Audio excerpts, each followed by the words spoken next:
Okay, hello everyone. Oh, it's been boiling here in England, so I didn't stream last time, and I've been very busy just with work. But I'm free now. Hopefully I don't miss any more Fridays. Try and be on it to the best of my ability. But, you know, gotta do what you gotta do. We should get this going first, because it takes a while, isn't it? And then what am I waiting for? I'm just chatting to myself. It's like I'm waiting. I'm not waiting for anything. I'm always doing that. What's that about? Okay, we'll get both chats up.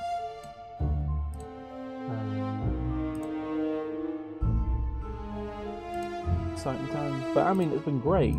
I'm very relaxed, you know, the weather and everything is all that. But, you know, hard to get lots of work done.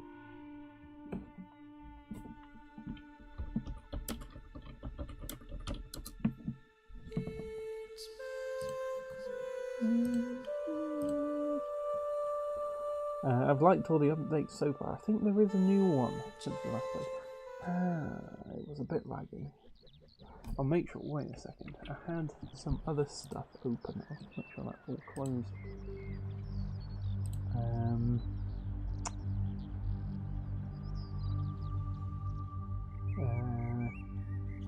Yeah, no need for any unnecessary lag, is there? So, shutting everything down. I think that it doesn't seem too laggy. Alright. But I mean, generally, the game's gotten less laggy as time's gone on, hasn't it?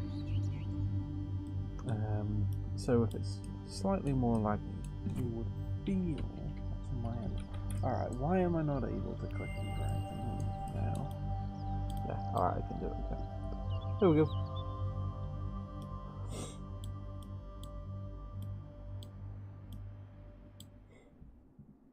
Press one female worker. We can do that.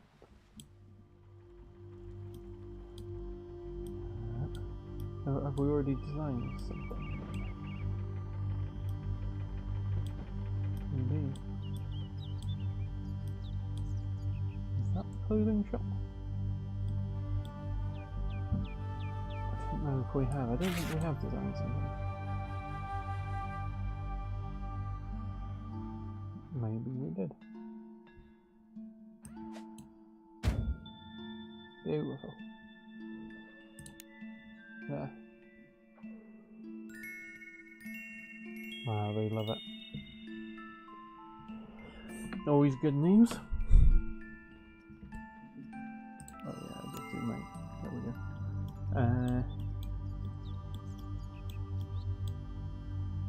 go. Already on it. Alright, so then so I don't think we have ridiculous amounts of stuff like we usually do. Because in the last Ambience hour, Windows just decided it would do an update. So while I was fast asleep, unawares, my printers betrayed me without cause. So yeah, we haven't ridiculously broken the game this time. So make of that what you will. Sad, really. So if there's any cotton-related quests this time around, it might take a little bit longer to finish. No, it doesn't sound like the end of the world. But, you know, it's always nice when we can just get on with the story, innit? Because I had plenty of messing around as it is. The last thing you would imagine is any additional,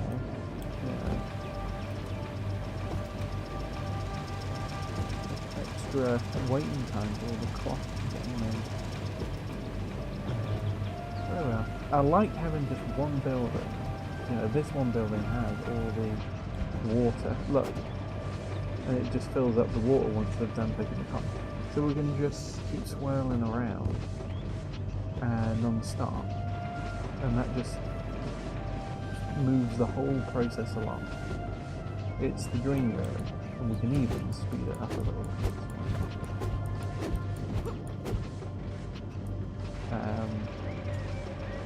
So I feel we've done the best we can with this little building, or big building, but we will have to intervene.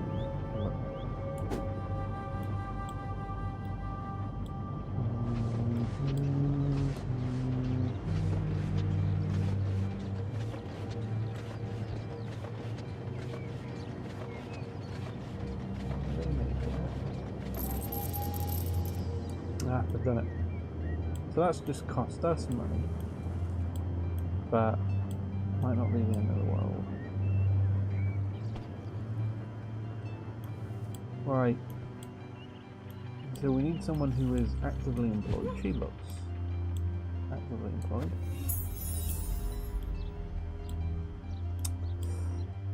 She disappeared. I thought that was gonna make her buy the dress, but no. There we go. Would you That's look done at it. that? They looks positively gorgeous. And now you know how to improve the starter-real sensibility of everyone in your employment. One more string to your bone, eh? Tell you what, I'm sure there was something we... there we go. So they'll be quieter. Because you're here to hear me, aren't you? Maybe? Them pirates on the beach. Did we promise them some cloth once we was through the cave? Don't know what folk is like where you is from, but round here, when we makes a promise, we keeps it. There we are. Alright, so we've got a fair amount of cloth production these days. 51, alright, we have got quite a bit. Maybe that was there before and I just missed it, maybe.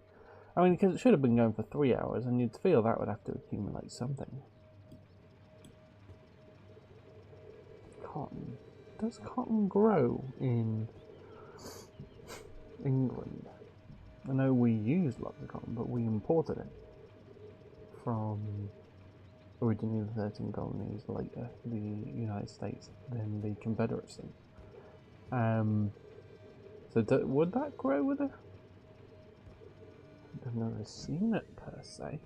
And why would we import it if we could just grow it?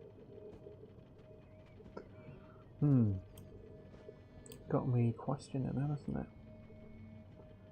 And you know, why would we make everything with flax before? It was all like linen. Some silk. You know what I mean? Should they be making cotton? I feel like Fable had always been very close to the spirit of England, and this is still close to the spirit and everything, but it just makes you think, oh yeah, it's cotton. So, but then it's industrial and everything, so they'd bring stuff from different parts of the world. I'm just wondering whether or not it would grow in this kind of a temperate locale. You know what I mean? Ooh, wait a second. I haven't had the chat open. There we go. We've got to keep an eye on the chat.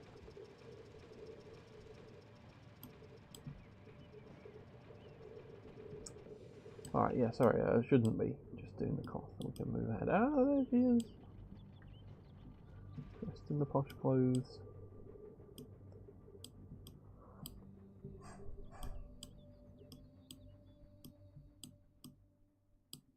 So the pirates, do you think they will enable us to claim this neighbouring region? At last! You got my cloth then? I suppose you better go get her some cloth then.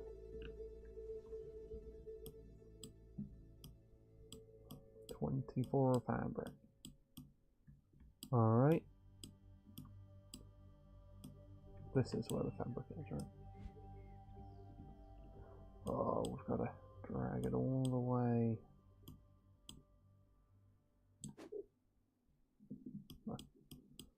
Alright, that's done a fair bit.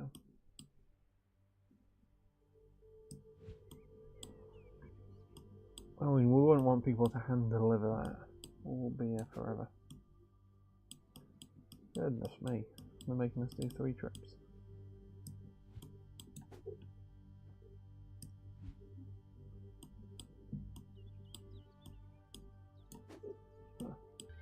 There we go. Star, do you know that? This'll have us in the breeze in no time.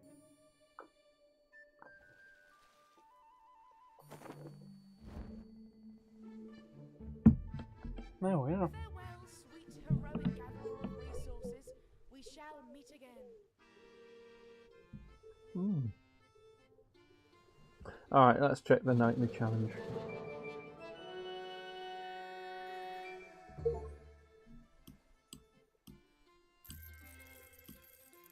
Oh, we've got an achievement. I'll take a photo so I never forget it.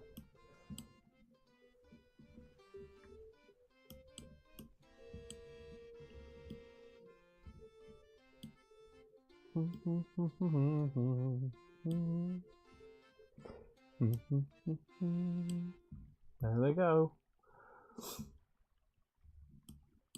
Well, that was quite a fun quest. I like that. Alright, nightly challenge, here we go. That's the home base, isn't it? Alright, here we go. First of all, we've got 20 available things. Royal. We do now have Royal. Middling classes, so we can unlock that. Lords. Oh, this does look like quite a lot. The Crusher. That looks great. Trebuchet and a cannon. Possessed turrets. Oh. Oh. Money. Alright. This now we're cooking with portals. This is solid. Yeah, do we get more wheat? Do we get more cloth? Might be where all the money's at from here on out. But we used to keep running out of metal, so I'm hedging my bets. So that is what I'm doing. 125, but it'll be worth it. I think we just save magic for that. The Crusher. Perhaps we now want our barbarian to be garbed in this. I will not, however, replace Jensen's lovingly designed one. We'll find, you know, the other two can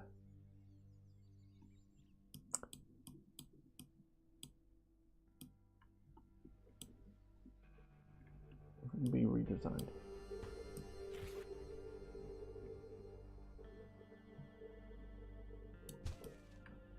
Alright, let's see.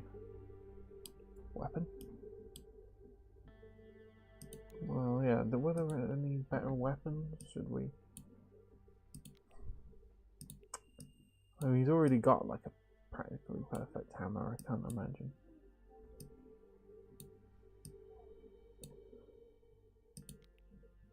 Oh, that's not just permanently locked.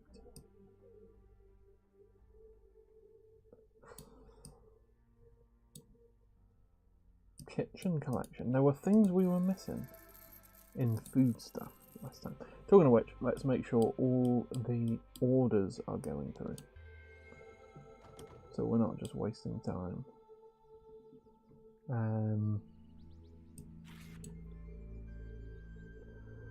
Basic sandwich, bread hides the hunt. Boom.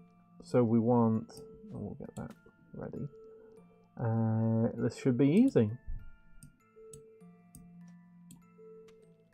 Boom. Just a basic sandwich.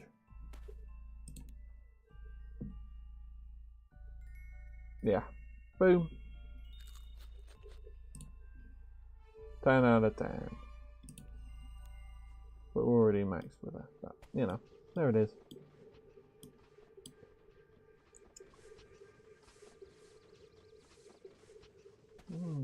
She's a berserker as well. That's interesting.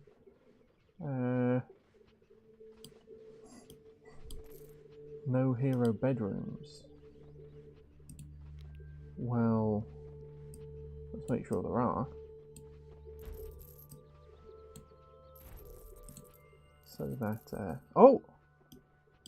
There are more heroes! Well, we want as many heroes as we can possibly get. With that in mind, there we go. Mail armor. Bada boom. Oh, look at that. Red. Red tier. Which is currently, I believe, roughly the best.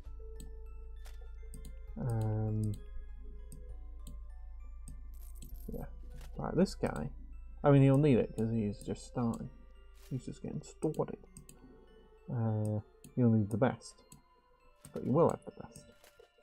So, you can't claim we didn't do anything for him. If he dies, it's all his fault.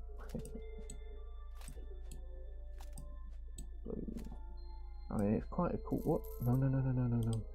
How do I say no? For crying out loud.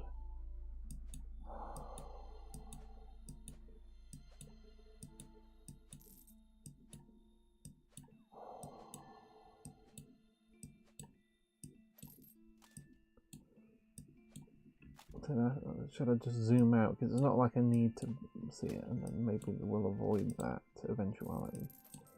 Goodness me. How wearisome. You know what I mean?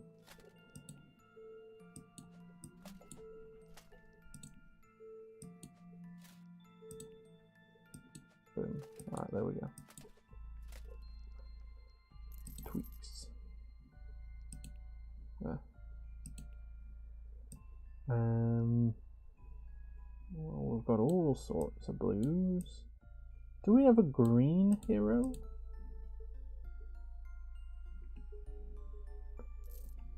I'm not sure about green metal. Or rusty. Oh, I think we do have that with another hero. Pink. I'm even less sure about pink metal. Red. Not sure. Not so keen. Gold. He's our new golden warrior. Yeah. Alright, it's not letting us. There we go. Alright. Yeah, that's a better colour, isn't it? Get it all with a basic gold for now, and then we'll think about highlights or accents or any of that sort of malarkey. Impenetrable, this it claims to be.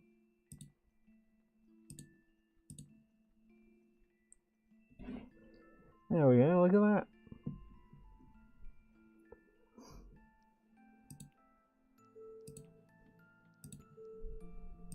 We can't have like clothing under or anything. Maybe that's fair enough. Alright. Look at that. Love that. I feel like, is that a Fable 3 reference? It does look like a lot like those Fable 3 posters, which I always loved. Fable 3 just felt like a very lived in world. I loved it. 347. Look at that.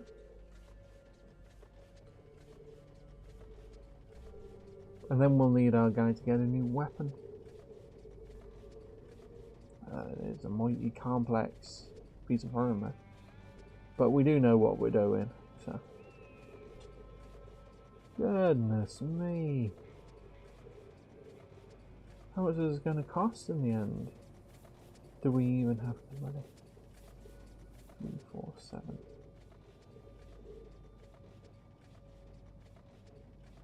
This makes me feel like there's something we're missing. Oh! That got me an achievement. Craft a suit of impenetrable quality armor. Wow. 347. Amazing. Is that it? Wow.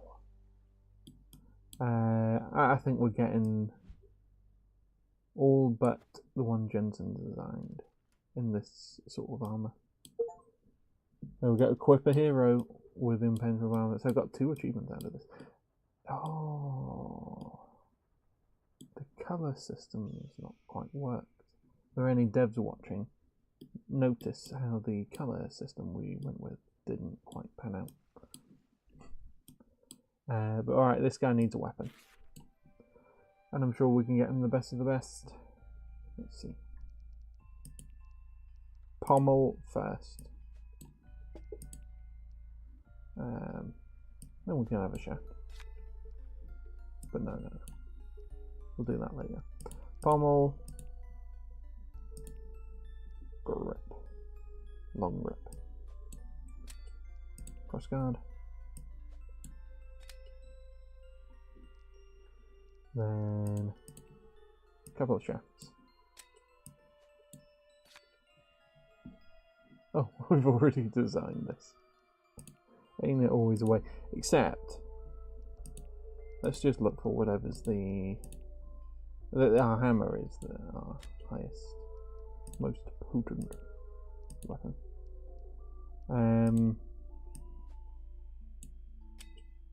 That makes it less potent. That's mighty strange. What if we put the dispatch on top? Neither helps nor hinders. I want to get rid of the dispatch. Can I control Z? Does that work? It does. Well, that's good news.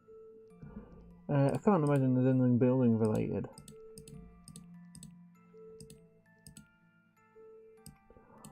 Oh. Oh, I can imagine wanting that. Well, that adds a fair bit of character, doesn't it? I like that. Right. Doesn't want us placing too many of those, but alright. We'll just go with that then. I feel like we've made things lethal before.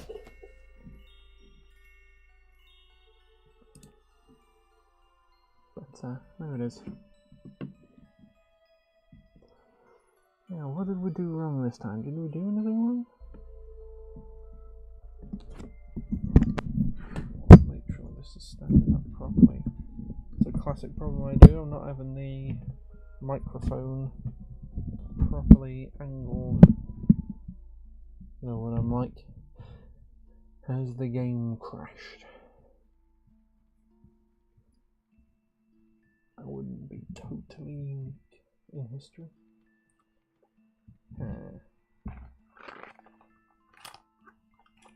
Having a bit of licorice while we're waiting. I'm having, this is a Finnish brand, which my Finnish friend Pekka introduced to me. It's called Sisu. Sisu? S-I-S-U. But it's a long S, so it looks like Sisu. Xylitol salmiakki. Black licorice. It's very nice. Salted black licorice.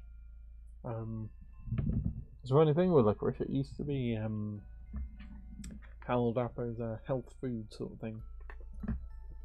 But I think now people say it increases blood sugar and blood pressure and that sort of thing. I can tell you these days not to have too much of it.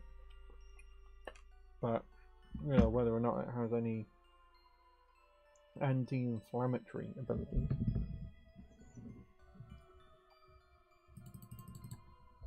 Am I gonna have to power cycle it? I think I might. I don't think this is the first time it's proper crashed for us. I may be wrong. I don't think so.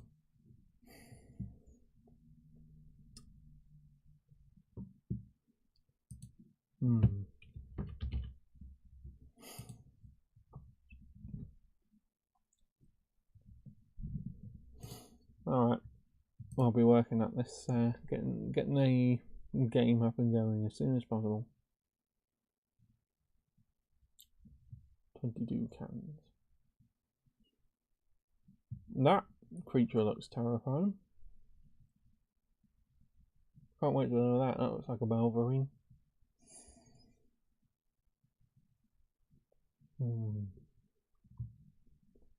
The hero is the only thing standing between the people and their monsters, isn't he? That's what that intro image means.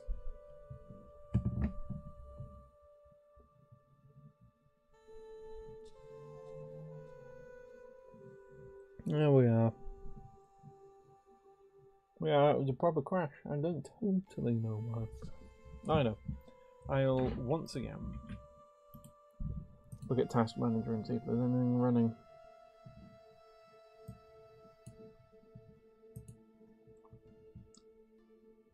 CPU.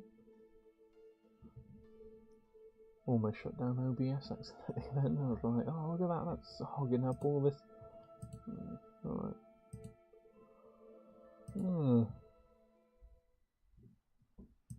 A lot of memory, and I still had VS Code open. That was using a lot of memory.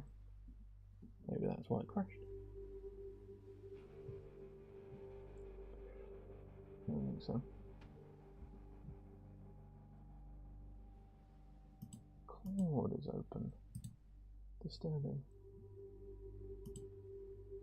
That go doesn't need to be open. Why is that open?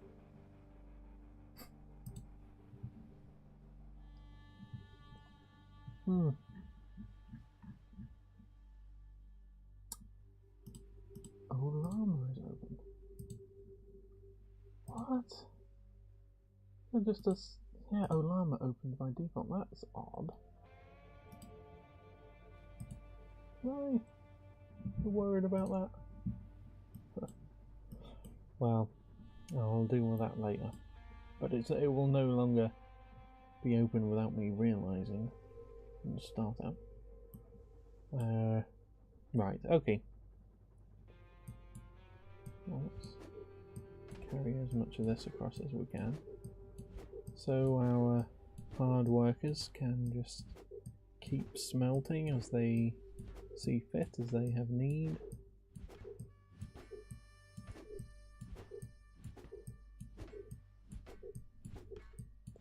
Right, you get smaller and smaller numbers as it will go on, doesn't it? There. Alright, so yeah, we can just design whatever we want that is metallic with impunity. That was the last thing we designed. Will it crash?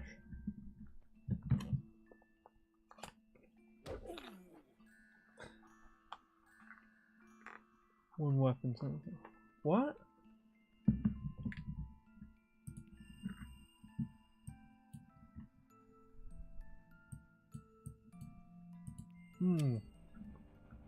I think whatever caused that crash last time was to do with that design. That's why they pay me the big bucks. I figured they sort stuff out. Alright. We need better pommels. That's it, you know. Let's see if there's anything we can do about that. I don't know if there is. No. I used up all my money, didn't I? Well, to solve that, we can do royal orders, style, and substance. Pommel fast,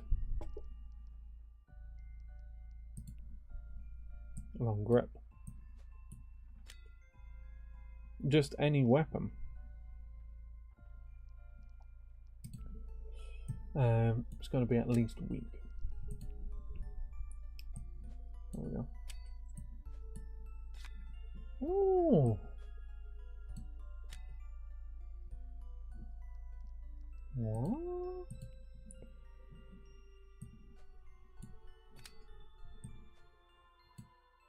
That's a mighty complex A lethal weapon. It's going to take a load of resources. Tell you what. You know what you're doing?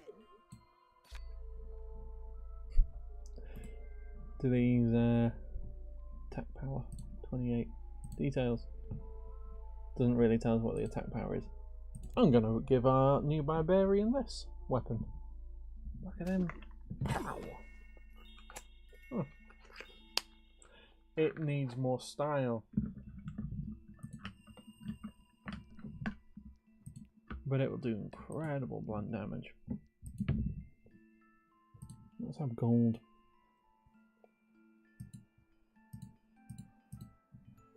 They will need to be a brighter gold, won't they?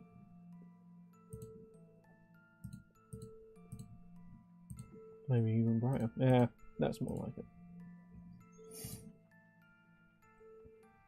No. Solid gold. No, those should be red at the top or something.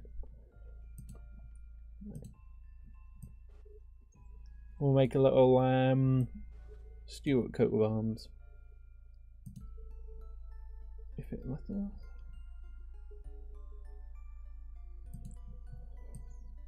So if there's any Jacobites here, I'll appreciate that. We've got the red there. We'll need some blue. This obviously depends which way around you're looking at it, but it twists around either way, so it's fine, isn't it? I think there's some blue around there. There we go.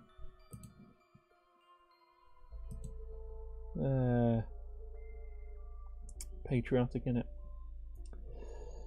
It's not letting us. I think something has gone wrong with the colouring system, and that's what caused the crash.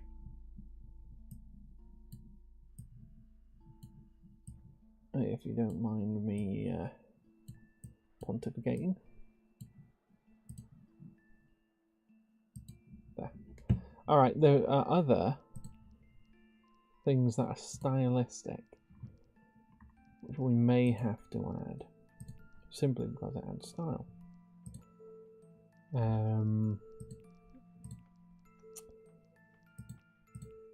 Arena.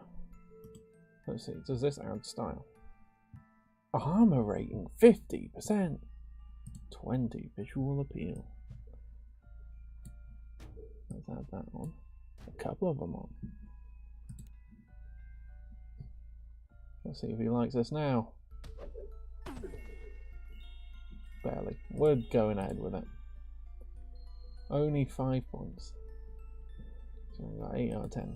That's more or less what she wanted. I'd forgotten to open the chat up again. Sorry if you've been chatting. There. Alright. 17 of them. We're going to make a fortune. But we've got the money for it. The metal, I mean. Oh, it's going to take forever. We're not going to be able to give this guy a weapon anytime soon.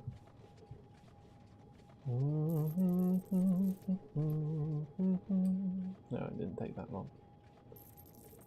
Alright, yeah, we'll jolly him along. You know, I try and say this every stream, though I have often forgotten. But this is the Global Church History Project, so if you have any questions whatsoever about Global Church history, about you know, history, or the church, or the globe, go ahead. Shoot away. I'm an expert, if I do say so myself. I've done my degrees, done years and years of research, which you're able to read all on the Patreon. You can read very small snippets on Facebook. Lots of people think that's the whole thing. It really isn't. It's just tiny previews each time. There's so much more on the website, so do check that out. Well, this has made us a fair bit of money, and it's not even halfway through. This weapon is a good one. We'll definitely give this to new guy, and if it's any good, we'll give it to some of our other people too.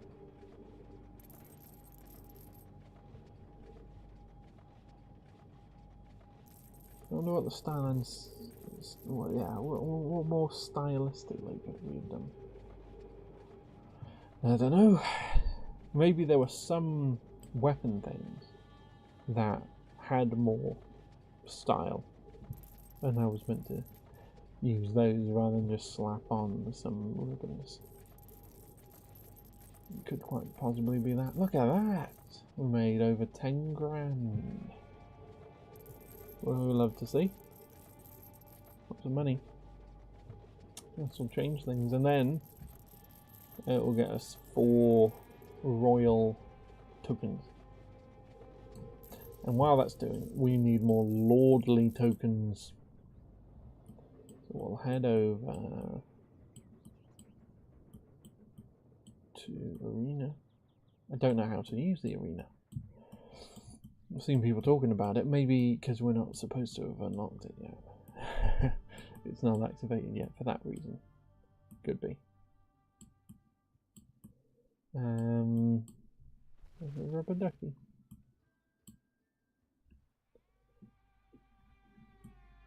What am I looking for? Yes, I'm in entirely the wrong spot. Well, let's gather some of that. Got some magic. What we love to see. Alright, Briar Lakes, I do believe it is. That's a very fable name. Right, we want one of these orders going alongside the other orders. Attractive clothing. Oh. Clothes fit for a lord. We've already designed that. Attractive. Boom. What does he think? Loves it. Amazing. 10 out of 10. Ah, well, we'll end up leveling all this up soon enough. Let's get this jollying along. Oh, they don't. I've not been transporting it properly. Come on.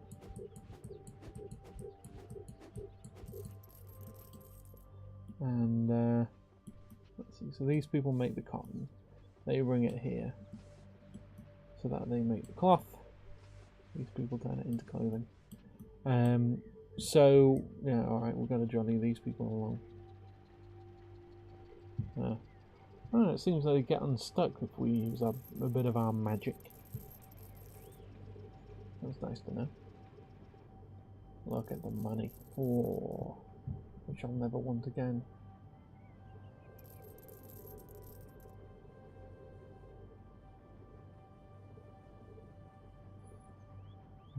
We do know how to make our cotton. I suppose just having them grow cotton locally does. It's sort of nice, isn't it? It avoids the moral, I would say ambiguity, but it's really just evil of how we obtained our cotton. So, you know, I'm not one of those, always bashing on my country, not ashamed sort of thing all the time. But obviously, the triangular trade was evil. Happy to say that. I think, unless you're very stubborn, it'll be tough not to admit that.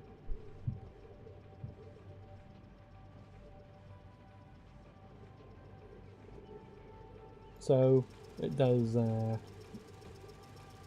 make sense if they just show cotton here. It means if cotton ever shows up in any clothes or storyline or anything, it's just freely well-paid workers.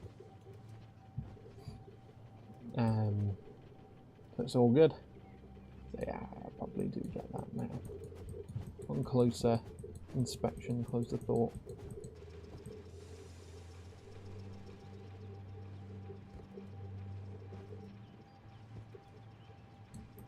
Alright, are they well, they've got plenty of cotton.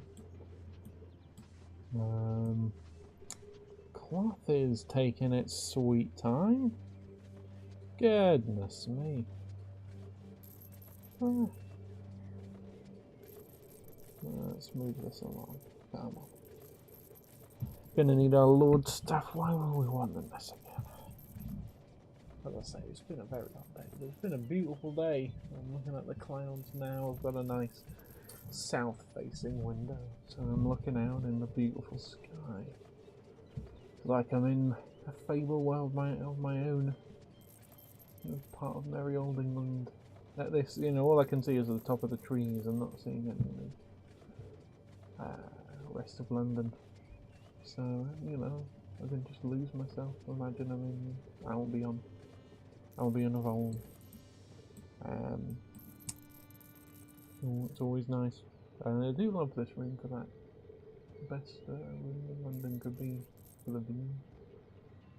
It's got like a privacy screen on the lower bit, lets in light, but you know, it keeps my privacy, but also lets me only see the treetops. And the roofs here are quite nice. They've got like orange tiles, all very idyllic.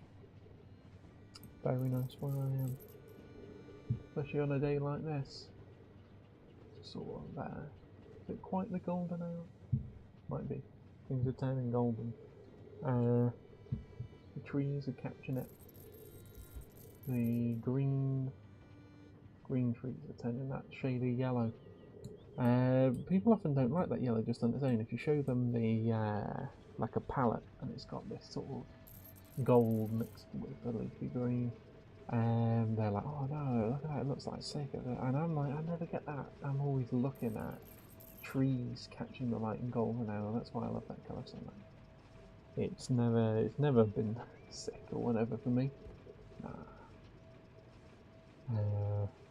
That's what I'm looking out, and man, yeah, sorry, I was just looking at that, just watching that, and then looking at this game, and man, I captured it so well. That's our merry old England, that's our Albion. We love it. It's a beautiful country.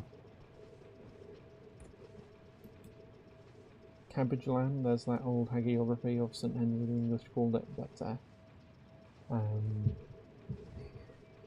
yeah, I love that.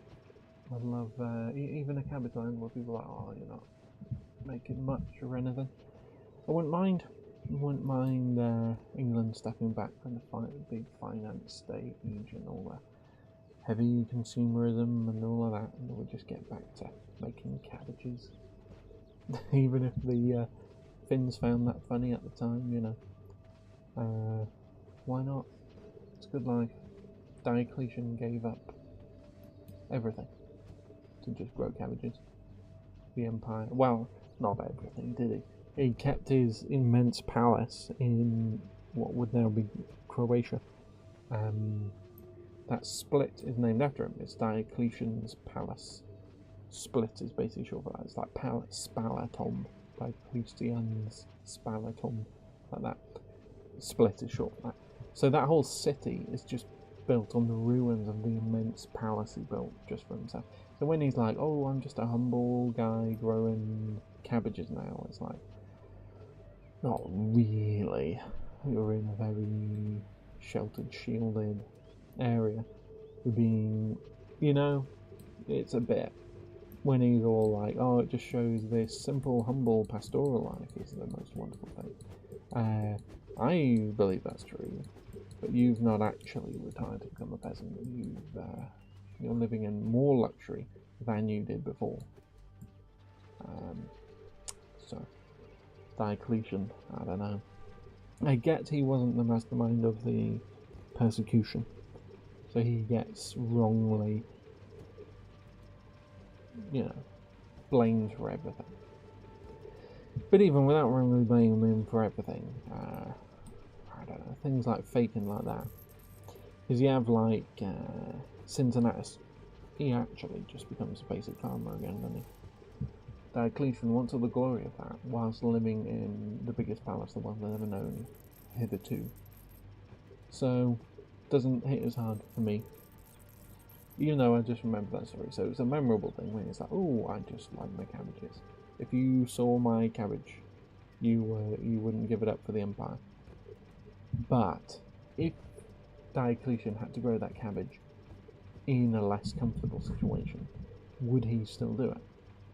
I'm not digging the dignity of farming life, I'm just saying, is Diocletian that good? Is he that humble?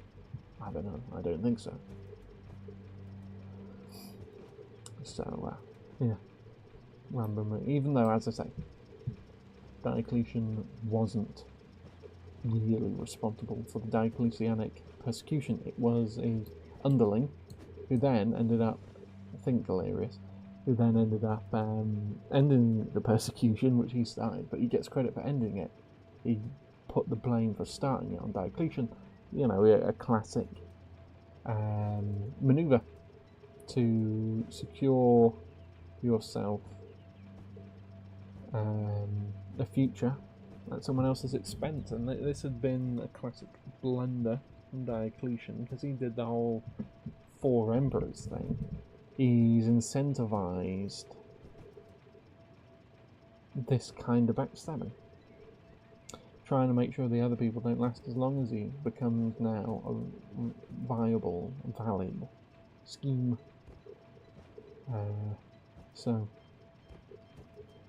yeah, I don't know if he's all he's cracked up to be, really. But, there it is. Diocletian.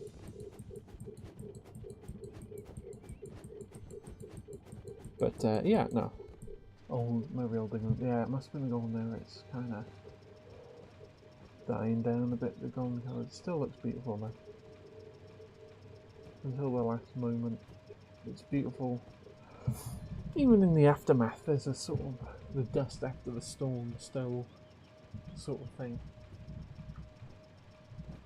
of the golden hour. I don't look away even when it's ended. Loads of people do. They're like, "Ah, that's it. Wasn't that nice?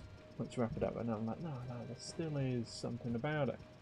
I find real twilight, not sunset, but real, like the actual twilight. Sun's down, but there's light everywhere. It's a beautiful time of day. It's really unappreciated. People like the word twilight. You get it in all sorts of media, like the Twilight franchise, but not exclusively. People like the word of it, but you just don't see it in art. You don't see it in the climax of films. You don't, whatever, or any part of films. That sort of time of day just doesn't get the artistic representation it deserves. The actual twilight. And not just looking at where the sun was, so you get some of the golden rays.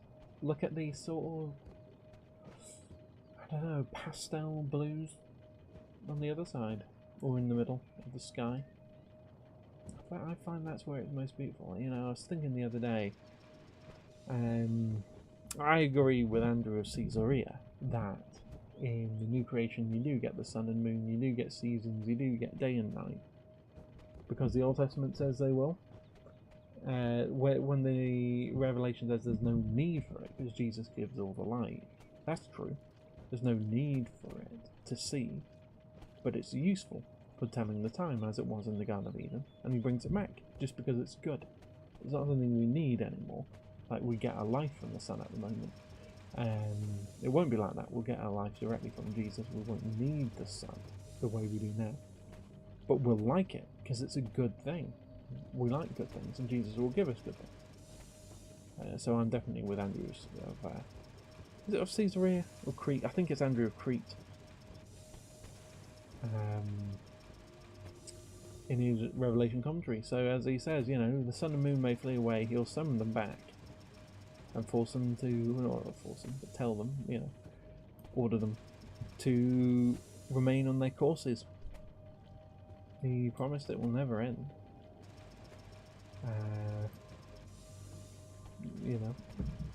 As long as the earth will last, and he doesn't really end the world, the earth. He fixes it. And that will include the sun and the moon. So you get, I think in Isaiah, the sun and the moon are 7 times brighter. So he just dials it up. And so you don't get night as in there's a total darkness where people can get away with evil stuff. It's not that night anymore. But I feel the beautiful side of night. And of twilight. And all the other times of day and the seasons of the year I look forward to seeing them better, stronger, and than ever before. It will be. I'm almost certain that's the way round it will work. Why was I making so much cloth? I was busy thinking about what twilight means to me. The time of day. I did recently watch the Twilight Saga. My sister made me watch it because it was her birthday. And she's quite keen on the films, but I'm glad she did, because I enjoyed them up until the last one, and most Twilight fans, I think, agree. So I don't have any unique takes. Whoa, sorry. Whoa. As I say, balancing this, I did find the other leg on this microphone of mine, so I should have fewer microphone problems once I get that sorted. But I have not done yet. There we go, over 200. There we go.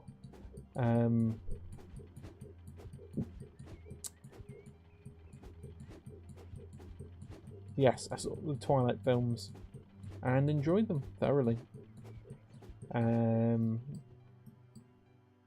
Until the last one. Because suddenly, just in a flash, in a lickety-split, Jacob goes from being my favourite. And I'd ignored some scenes in the film before that. But I was able to, because they weren't integral to the story. I was just able to think, oh, that didn't happen. In my head canon, I'm just ignoring it. You know. But, why did I say that? Yes. But it's integral to the story. The stuff that's not to like about Jacob. So I would have been Team Jacob. I was quite strong in Team Jacob, especially because it was like, how horrible it seems to be a vampire. And then, goodness me, so they just spend the whole saga being like, oh, isn't it horrible being a vampire? We all want to shield you from being a vampire because it's horrible and you can't take it back. It's just the worst. That's what they're all saying. And they all do this thing. It's like, oh, you can't control yourself. And you'll do some horrible things you regret. You won't be quite so keen.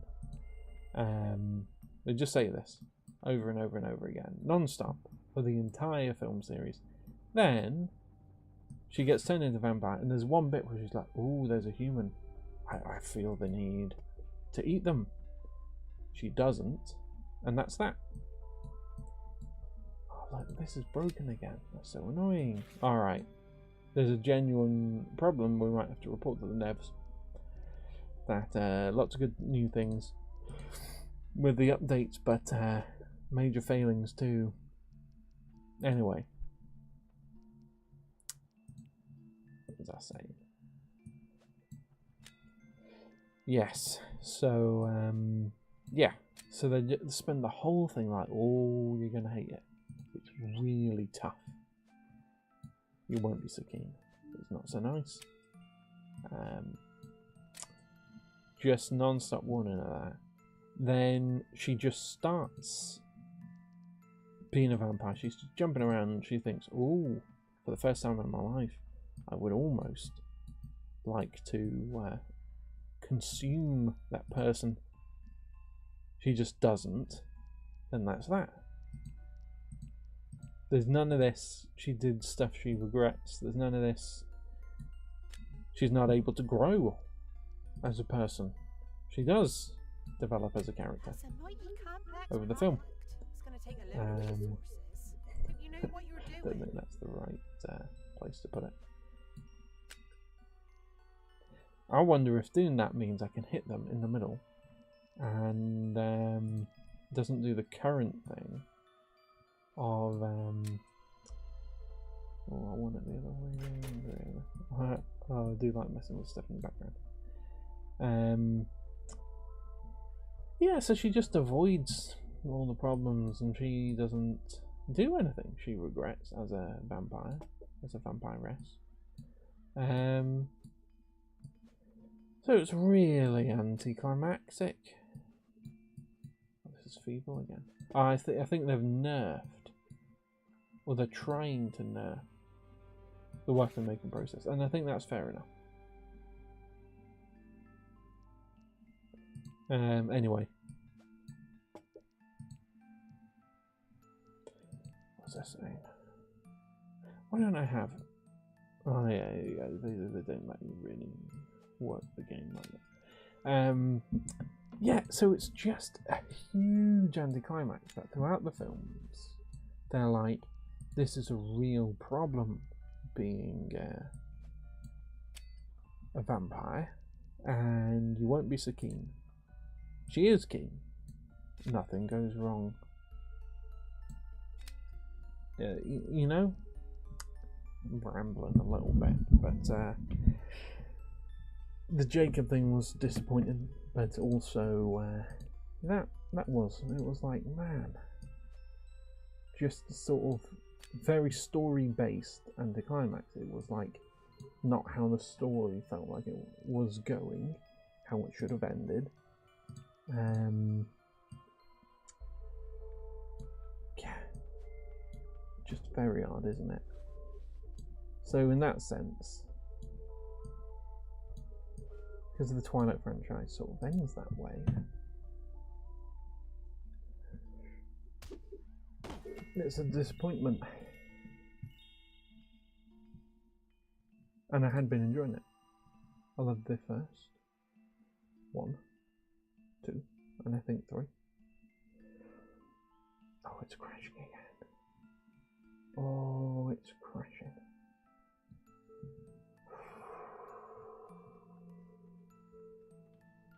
Yeah, this new version has just been totally unstable for me.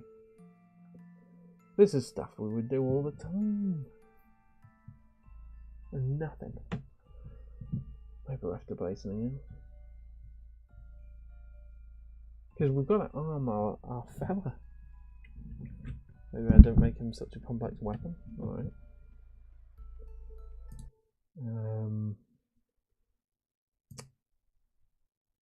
Maybe.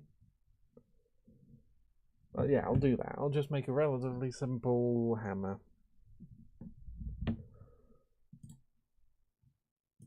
Just one thing of each item.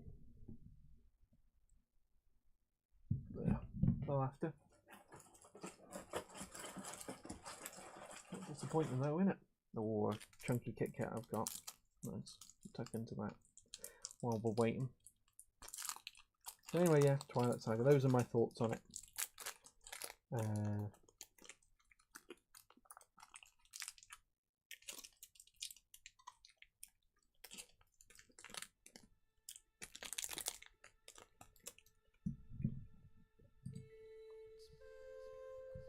The other thing I was saying as I was watching it was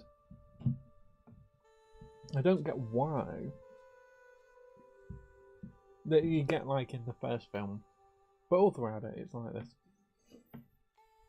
The dudes are like, whoa, I like really want to kill you, and then she's just like, flip, I've got to marry this guy. That's exactly what I'm after.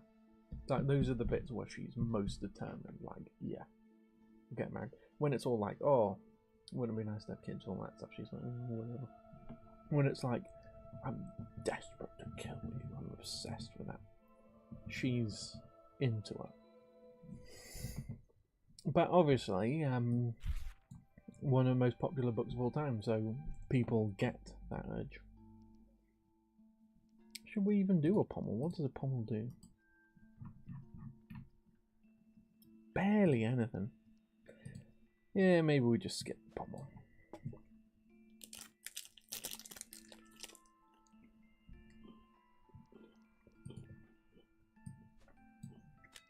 Simple cross barb.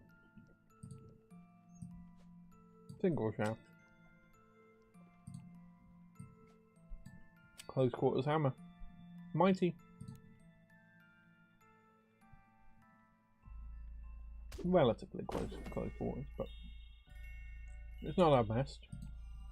But maybe it won't crash. Yeah. There we go.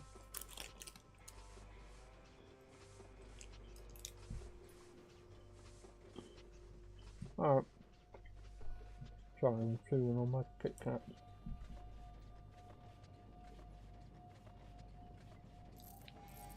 Just had a hankering.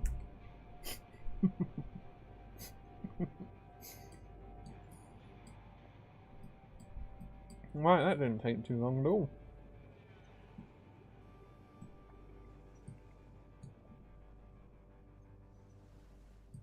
There we go. Yeah, I guess he can collect either weapon, can't he? Yeah, it's the one he's going for. Oh, it is lethal. Alright, so this guy is as kitted out as a hero can possibly be. Alright. Well, there we are. 2 crashes later. Several Kit Kats later. Wait, we can get some upgrades. Which is what we were after. Oh, I'd love to upgrade Click Boost once that's out.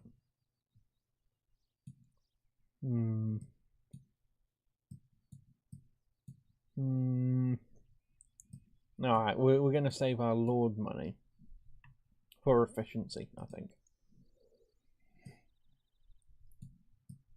Call me wrong. That may just give us what we need. Pommel-wise, all of this. Like, I don't know, but, you know, I don't not know. I don't not unknow. There we go. Yeah, Twilight Saga. I overall enjoyed it. Even the last one had great ones. I think the, I really liked the whole thing where she gives that the twist, although it'll give it away. But I suppose, you know, a lot of people who it's been out over 10 years or something, but loads of people won't have seen it. And there's a twist in the last film which is quite good. It's not like a twist as in the whole franchise has been building up to this and then it's like, oh no, it was actually this person all along. But it is a fun twist. Oh, there's a statue there. But we've already tried this, haven't it? We've already tried. We know how to sneak our person in this part of the world. And that didn't allow us to build, did it? It was a nice ambience hour, but because of it was cut off mid-session, it almost was an ambience hour. I've been wondering whether to change the name, you know, at points. But that time there was no need. It was absolutely correct. But I just hate that machines do that these days. They just decide, I'm in charge, I'm deciding we're going to cut off your supply. Hate that sort of thing. Alright, but before I rabbit on, let's possess this fellow. Because it seems like there's been an update, which thus far I've mostly experienced it through constant crashes. But let's see if it's actually added stuff to this area we like sneaking into. Because it would be fun if we were able to claim the area. It's what we love doing, claiming it before we're supposed to. But no. Worth a shot though. This is our new guy. There's unbelievable armor. I hope we level this guy up quickly. I'm going to drop him into like some pretty major battles because he's kitted out. We want to make the most of that, but we don't necessarily. I feel like I almost am speaking for everyone. Don't necessarily have the patience to sit through me making this stuff for everyone who want to get cracking. I say as I am not cracking, but alright, here we go. Well, we're gonna drop him back. Night challenge. Yeah. Let's just go for it. What have we got to lose? Nothing, because it just rewinds, isn't it? We got a bit of money to lose. At worst. Ooh. And there.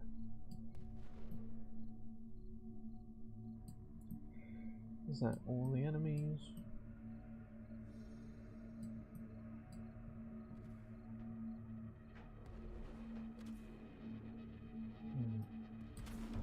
Maybe it is.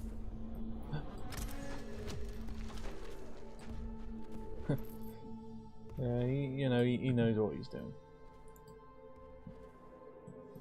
No hero dies. No hand powers used. We can do that. The blue hero is going down.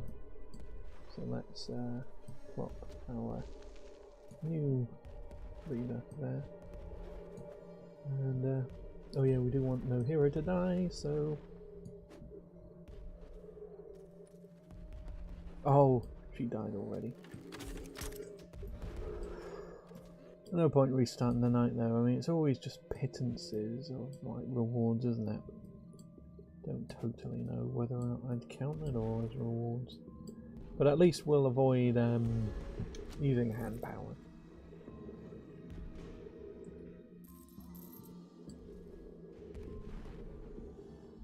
This guy's enjoying his new kit. Gonna have to heal the other person, the thief. Wow. Oh, first barbarian. I mean, what a hero.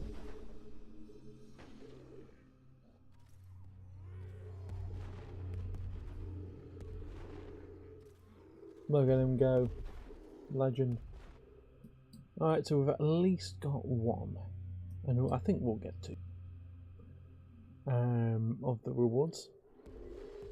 Oh, he's got a fair bit of damage, hasn't he? He's going down.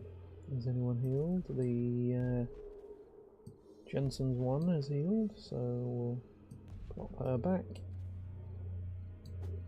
Boom. Oh, the first hero has gone down. I mean, he'd done amazingly well, but yes, we've got a plop her there. There we go. Wow, this is quite an easy one. The last few ones were so tough though. I'm glad they've eased things up a bit. Gosh, we might actually have just quite cleanly have won a battle again. I don't think we've done that almost since we've started having battles.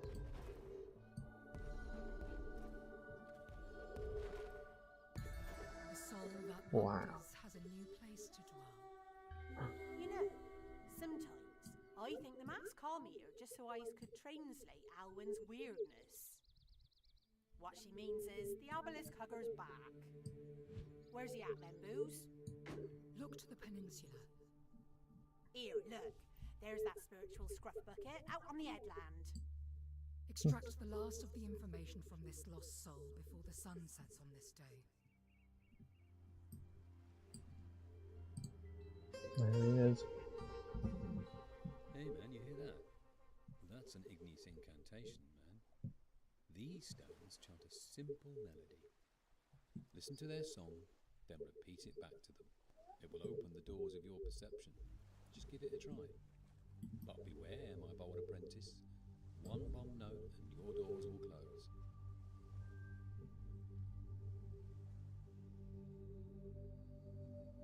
And we get dark fever.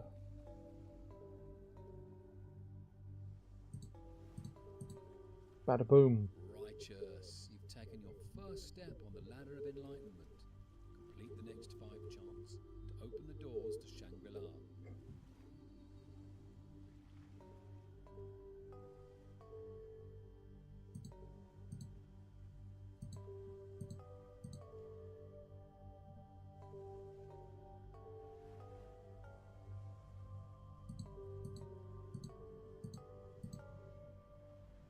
Nicely nodded.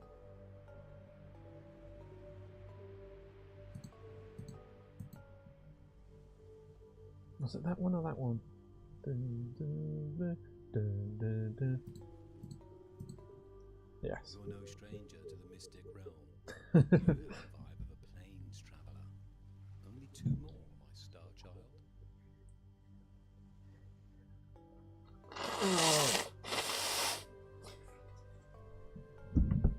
Oh, giddy ant.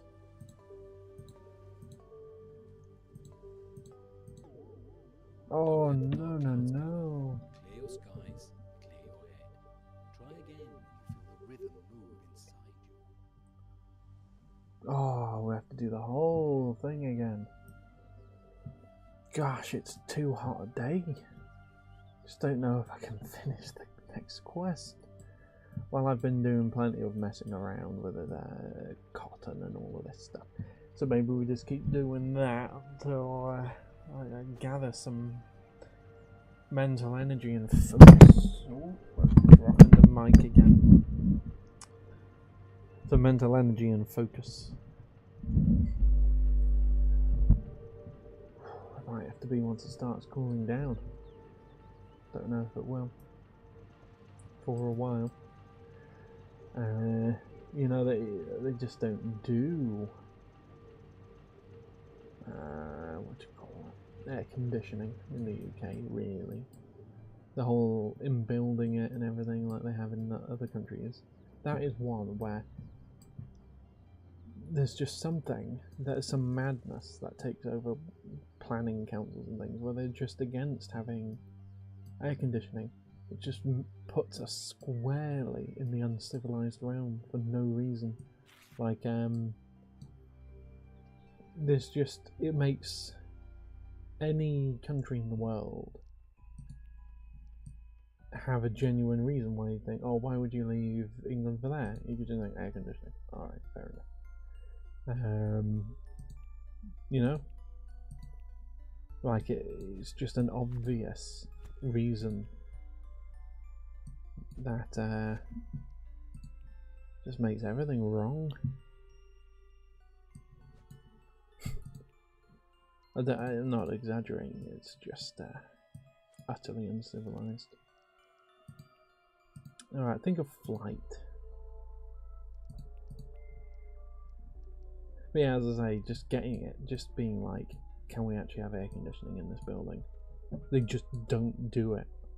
I don't know what's wrong, they're just like, you don't need that. Honestly, the worst fact about Britain, I know I mentioned the triangular slave trade before. That is worse, alright. But,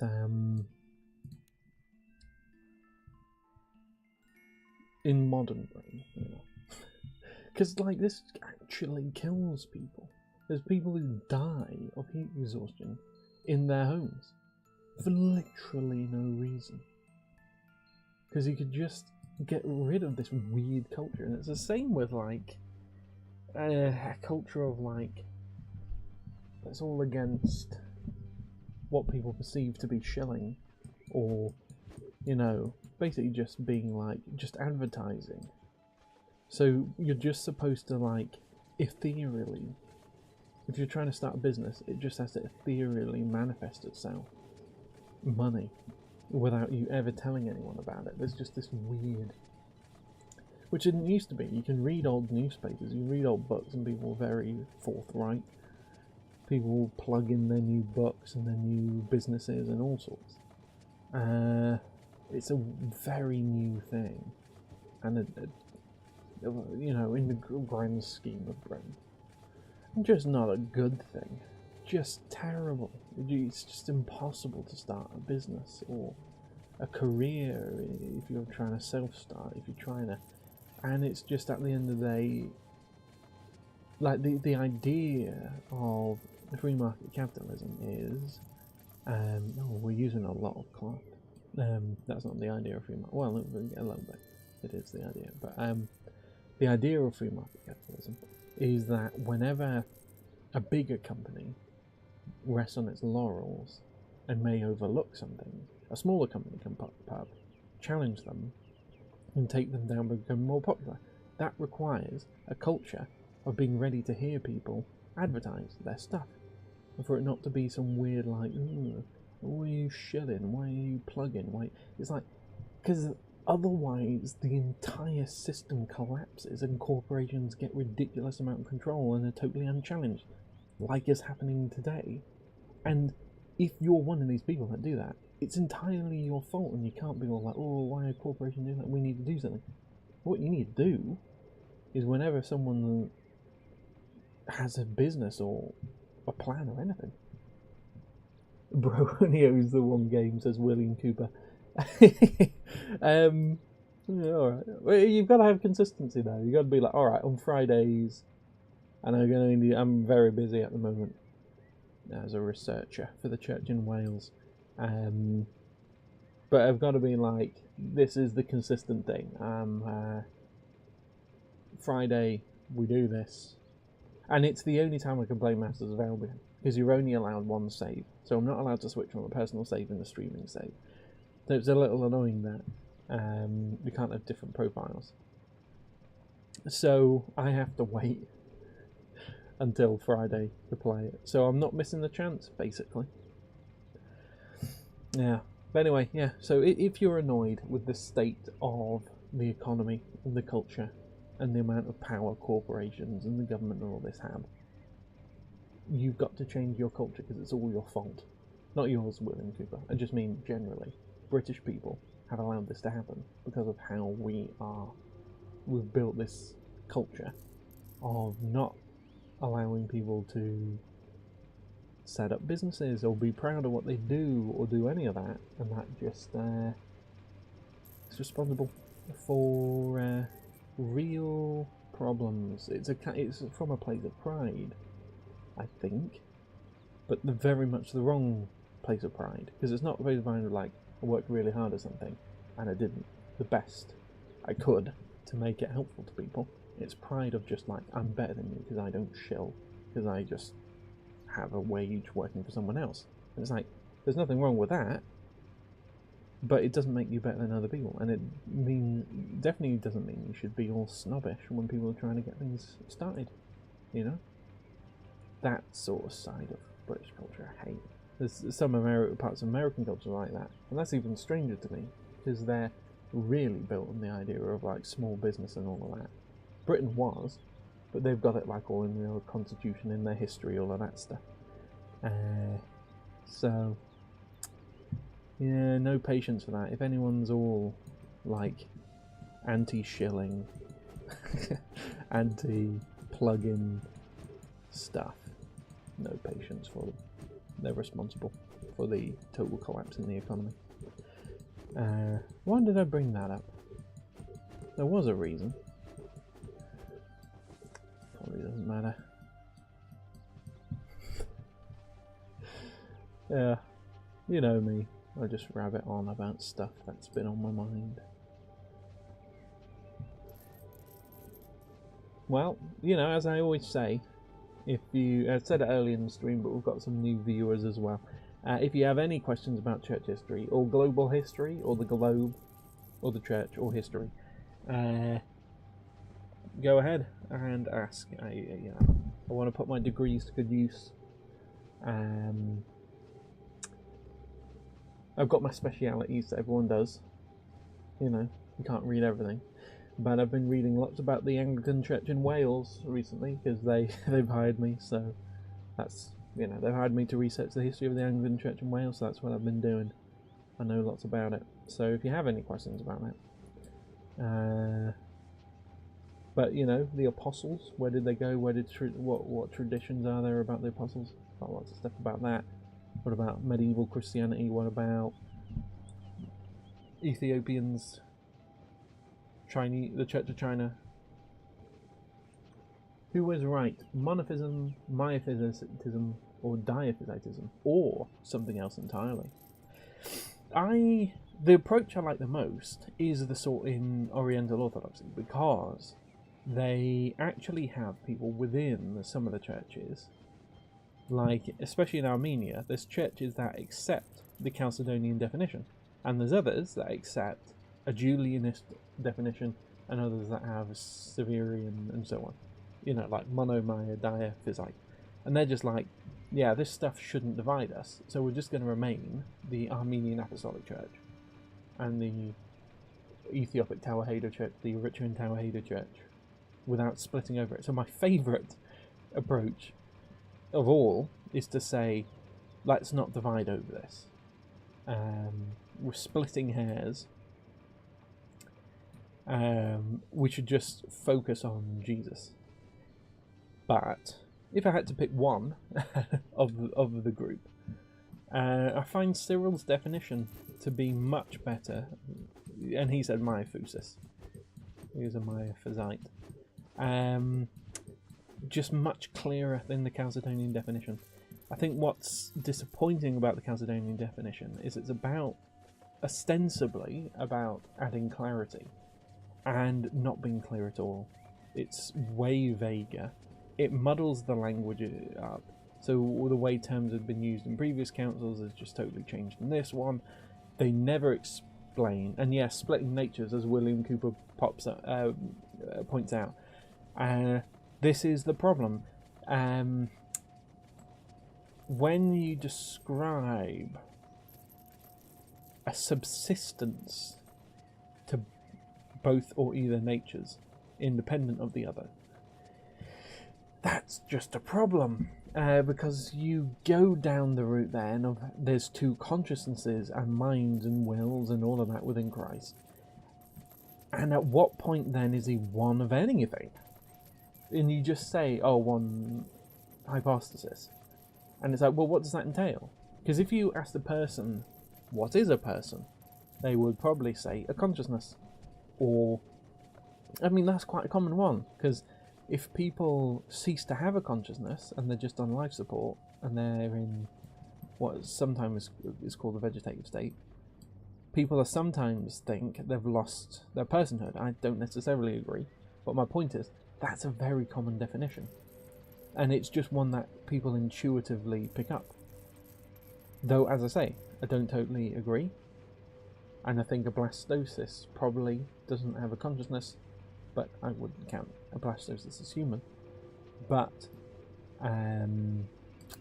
it's common to say that if you've got a mind, a will, a consciousness. So if you have two that subsist, so if you've got the Fifth Ecumenical Council, which comes after Chalcedon, and that says the distinction between the human and divine natures of Christ exist only in the onlooker's mind. That sounds alright. And so, Miaphysites, because St. Jared of Ethiopia was there, he made some friends in Chalcedon, not in Chalcedon, in Constantinople, where the Fifth Council was being held. Friends for life, and they shared tips about writing hymns, and so quite a few Byzantine hymns ended up having this Miaphysite influence through Jared, St. Jared of Ethiopia. So I like the Fifth Ecumenical Council, and so yeah, these Miaphysites sound into it. They're like, this sounds great, and then as time goes on, they're like, alright, the distinction exists only in the mind, but actually it does have a real subsistence. And then it's like, alright, we'll just leave then, you were just lying to us, the Miaphysites say. You know, it's like, right, you were just lying. And that's very frustrating. It's like we've just wasted all our time thinking there was unity in the church, and you were just basically wanting to trick us, luring us in, and then just changing the definition at the last minute. Very frustrating. So I think that was handled very poorly. But I think if there is a subsistent distinction between Christ's consciousness of mind and will as he is divine and as he is human, so that his human consciousness can talk to his divine consciousness, there is nothing left between his natures that could properly be called personal, that unites them. Everything that people would identify as belonging to the person is two. So it just seems like Nestorianism. And I don't hate the Nestorian church. That was great for evangelism. And you just think about how often they've been persecuted so badly that there's like only a few thousand of them, but they didn't hear no bell, so they just go back out there and just get all those big numbers up again. They've done it time and time again. So have the Miaphysites. So I'm not saying that's exclusive to Nestorians, but they're incredible people, so I don't write people off for that. But my point is, you can see why my Apathites are just like, alright, can you just walk me through then? What is a person then? And how is Jesus not two persons if you're saying he has two wills, two consciousness, two subsistences, two, you know, everything? What is he one of? And you just say hypostasis, you just say there's, you know, we just say one, we don't mean it. That's what it sounds like. So, you know, I would say the diaphysite definition was... William Q says, what's a better way to define it then? How would you best define a person? Well, yeah, as I said, there are problems with saying it's a consciousness, because then at stages of fetal development, you would possibly exclude John the Baptist, who's described as a person in the womb who worships Jesus. In fact, Levi is described as a person before he's even entered conception, and he's in Abraham's loins. However, we make sense of that. So, you know, personhood biblically does not seem to depend on consciousness or mind or will. So there's that. So yeah, what's a better definition of person? I think a distinction from others and a unity within yourself is probably quite important. Again, maybe not the totality of it. But if everything in you belongs to you, and probably I would say sharing, the parts of you share your consciousness, right? So you don't have two bits of you that are battling it. Like, even if you have a split personality, it's not really that. It is experienced as if you have multiple persons, but you don't. And that's quite important. That it's a way the body copes by taking on different roles. It's a bit like role-playing. And you see things like, if people are hiding secrets, like if they're committing adultery, if they're watching porn and things, their brain develops like a schizophrenia or a split personality would, though it's only active like that when they're doing that. So it's not that you have multiple persons or personalities, it's that your body's just like, I'm going to have to pretend to be this and then pretend to be that. It's like duplicitousness, but if you've got a split personality disorder, it's not duplicitousness because you're not doing it deliberately, but you're not actually multiple persons. So you share one consciousness. So I don't think a consciousness is required, but I think personhood requires a singularity, so that if you do have more than one consciousness, then you're two people. So if you lack a consciousness, then you're a person awaiting a consciousness, perhaps. Perhaps you've lost it because you're brain dead, or because you're a fetus, so you're yet to have it. But in both cases, there's clearly room for one consciousness. So, and it's not awaiting two consciousnesses. And if there was, you'd imagine it would be like if you split a worm in half and then you get two worms. Then that's two worms. That's not one worm, because now they have two separate existences and experiences. So I think the problem is not so much that he has a divine or a human will or nature or whatever, but that they subsist separately. So if you had a person... So yeah, as I say, it's not possessing a consciousness. That's the problem. It's two consciousnesses. So you get two things where there's only meant to be one in a person. And if you keep doing that, then you're more two people than you are one person, I would say. If it just goes all the way down, if you think about everything, if you think a body, so you've got a body that's a somatic, subsistent existence. If you've got two of those, So if it just goes all the way up, that's my problem. So it's like if there was an explanation like this is where the oneness lies, it would be at least a place to start, and then maybe people would debate then. It's like, well, I'm not sure that is where the oneness of it, but because they just have no point, that's where it is frustrating. But I would say it's unity within oneself. And once there is multiplicity within oneself, because in a sense, if you take the traducianist view, that's what Adam's doing, that Adam is one person, and then he splits into two persons to become Adam and Eve, and then they, further split to create Seth, Cain and Abel. Not in that order. So you just had one person, and then once he splits, but that's certainly the case with Adam and Eve, that once Adam splits to form Eve, they're two persons. So once she subsists and exists separately, has a mind of her own, a consciousness of her own, a will of her own, she is a separate person, and she's no longer called Adam. And they become united, but they're no longer mono, they are ace. They're not lonely, a single or one lonely only existence. They are united. They become a single unit in a way, but not a lonely, reduced or simple one.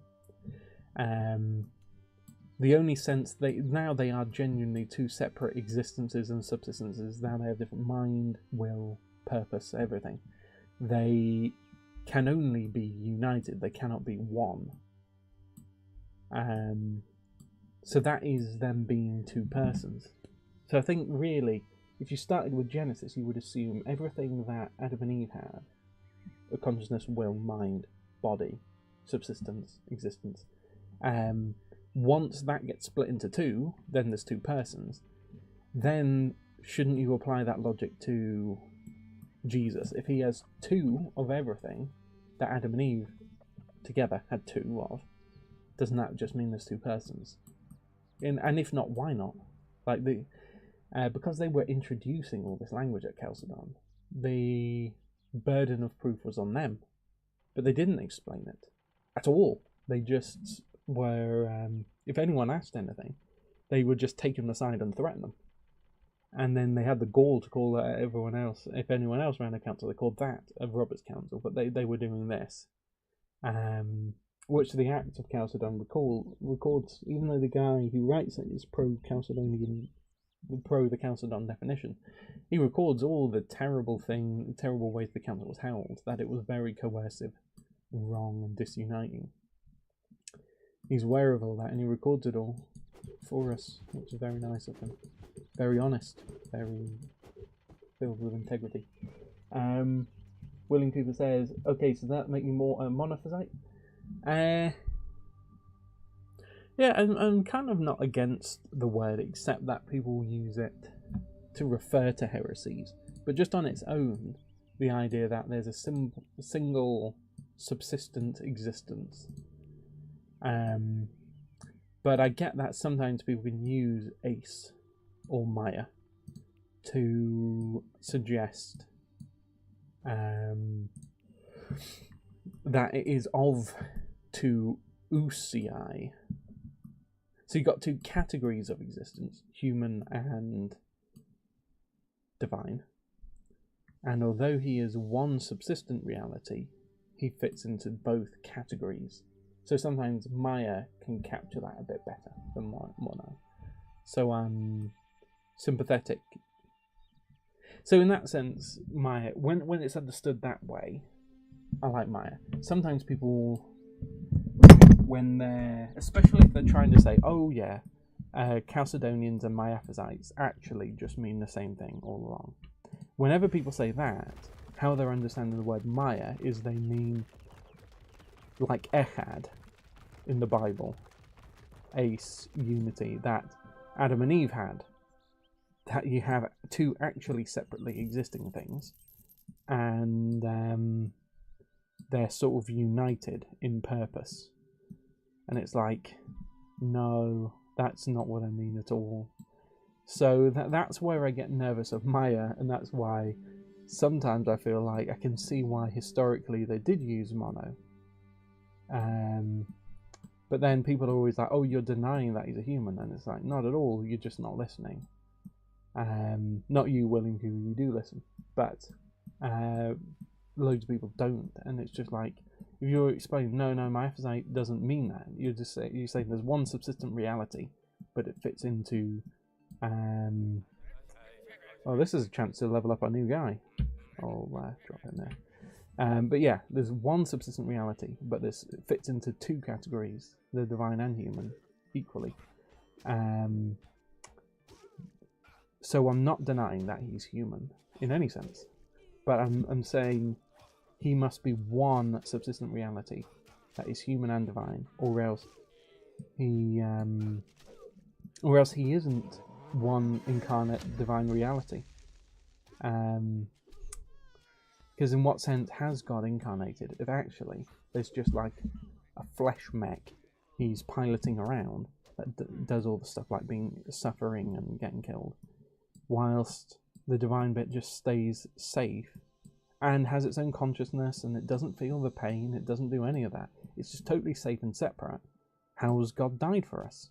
Sometimes people, I mean, William Cooper might know this, because early in the, when the Presbyterian Church of Wales split off from the Anglican Church in Wales, they had this big debate about whether or not God died for us, and there are loads of people who denied that. So some people go even that far, but for me, Cyril and all the others said very clearly that God died for us, and there were loads of liturgical things that's like, no, it has to be, or else it's just a human that died for us. Even if this human is somehow attached to God, then it's still just a human dying for us, and then nothing really changes, because we're all supposed to be attached to God, we're all supposed to be in communion with God, so why not just get a Christian to die for us? Doesn't really make sense. So I do think there has to be.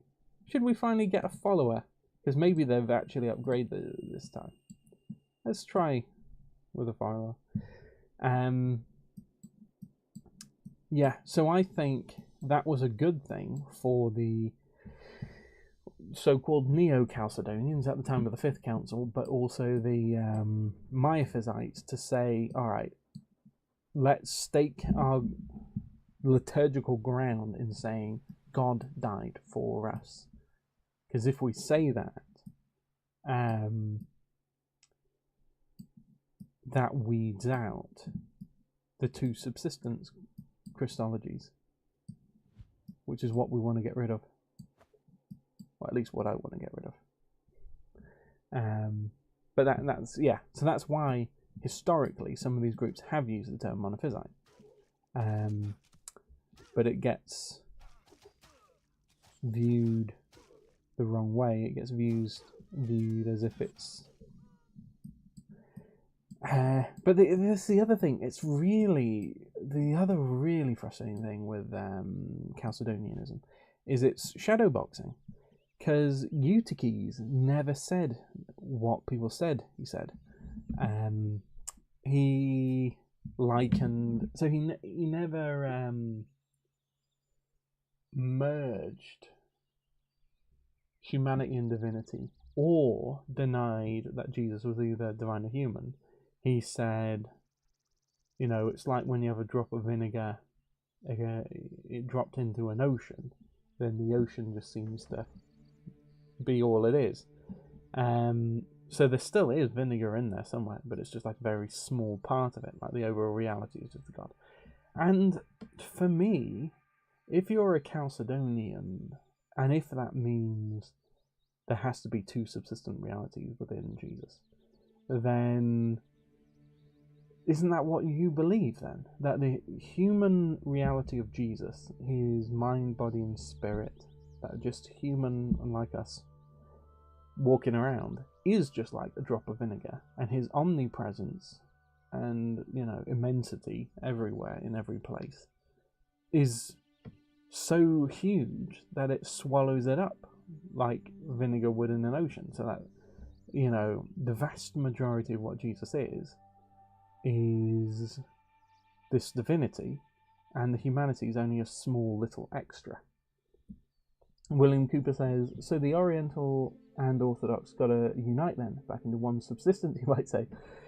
Yeah, except whenever the Eastern Orthodox do dialogue about this stuff, they always say, oh yeah, you actually agree with Chalcedon. So then what happens? Oh, none die for this pie. That means we're meant to, it's meant to be vegetarian. And a globule is not vegetarian. So we want vegetable stock. What was I saying? Yeah, so they're always like, oh, you really agree with Chalcedon then, deep down. And then dialogue keeps going forward for a bit, and then they will say something that clearly shows they believe in two subsistent realities in Christ. And then the Oriental Orthodox say, oh, we don't believe that. We're going to call off negotiations then. I made it spicy. Let's see if he enjoys that. He loves it.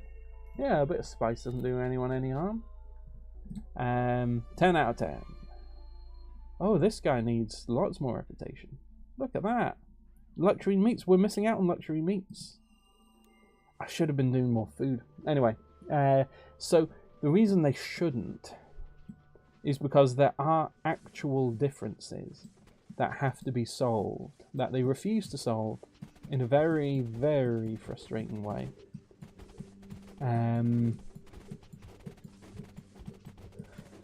So if they just like believe what the Oriental Orthodox say, and it's like, no way, actually we do disagree with the concept of two subsistent realities in Christ, and take that seriously, and just assume they understand their own theology, and they're using the words they're doing because they believe those are the right words to use. They just take them seriously.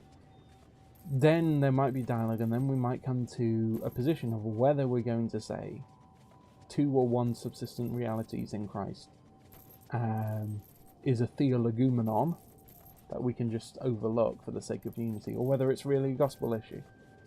And then at least then we can either have a schism where we understand why we've agreed this is a gospel issue and we have to be on either side of a divide, or we've decided it's not important. William Cooper says, thank you, I need to take up the bins now. Yeah, I think over here we do our bins on Sunday, so I won't be joining you, but I appreciate that. Hey, Melisomnia says hello! Hello, Melisomnia! Hi! How have you been? I've just been in a very intense theological discussion. I don't know if you caught any of that, but I did my master's dissertation on why the Oriental Orthodox Church, so that's the Ethiopians, Eritreans, Copts, Armenians and Indians, and the Eastern Orthodox, that's like the Greeks, Russians, you know, why the dialogue keeps breaking down. So I was just chatting about that for a bit rather than the game. But with well, I'll show you that the game's reached a bit which it's so hot in Britain that I just can't focus enough to continue this bit, but maybe I'll be able to do it now. William Cooper says, Bob the Builder says, the only central issue is, do we have Jesus? I agree, but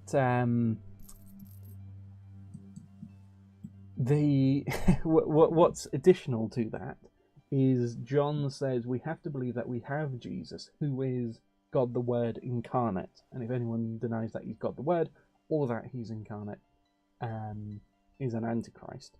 So if saying that he's one subsistent reality means you deny either one of those, then the Eastern Orthodox would say the Oriental Orthodox are antichrist, and if vice versa, two subsistences mean he's not really incarnate because the divine bit didn't incarnate, then the Oriental Orthodox would say the Eastern Orthodox are antichrist. So they would agree with that statement. They would add that clarification. Anyway, yes, I was going to show you Melisomnia, this quest, which I'm having difficulty with because it's far too hot to be concentrating. It should be far too hot for me to be talking about ecumenism, but oh goodness me. Oh, I think I made the same mistake last time. Oh. And he does this big speech. Alright, I'm locking in this time. I thought you had to restart the whole thing, and I was like, oh my goodness. Alright, maybe I can do it. I'll try and focus.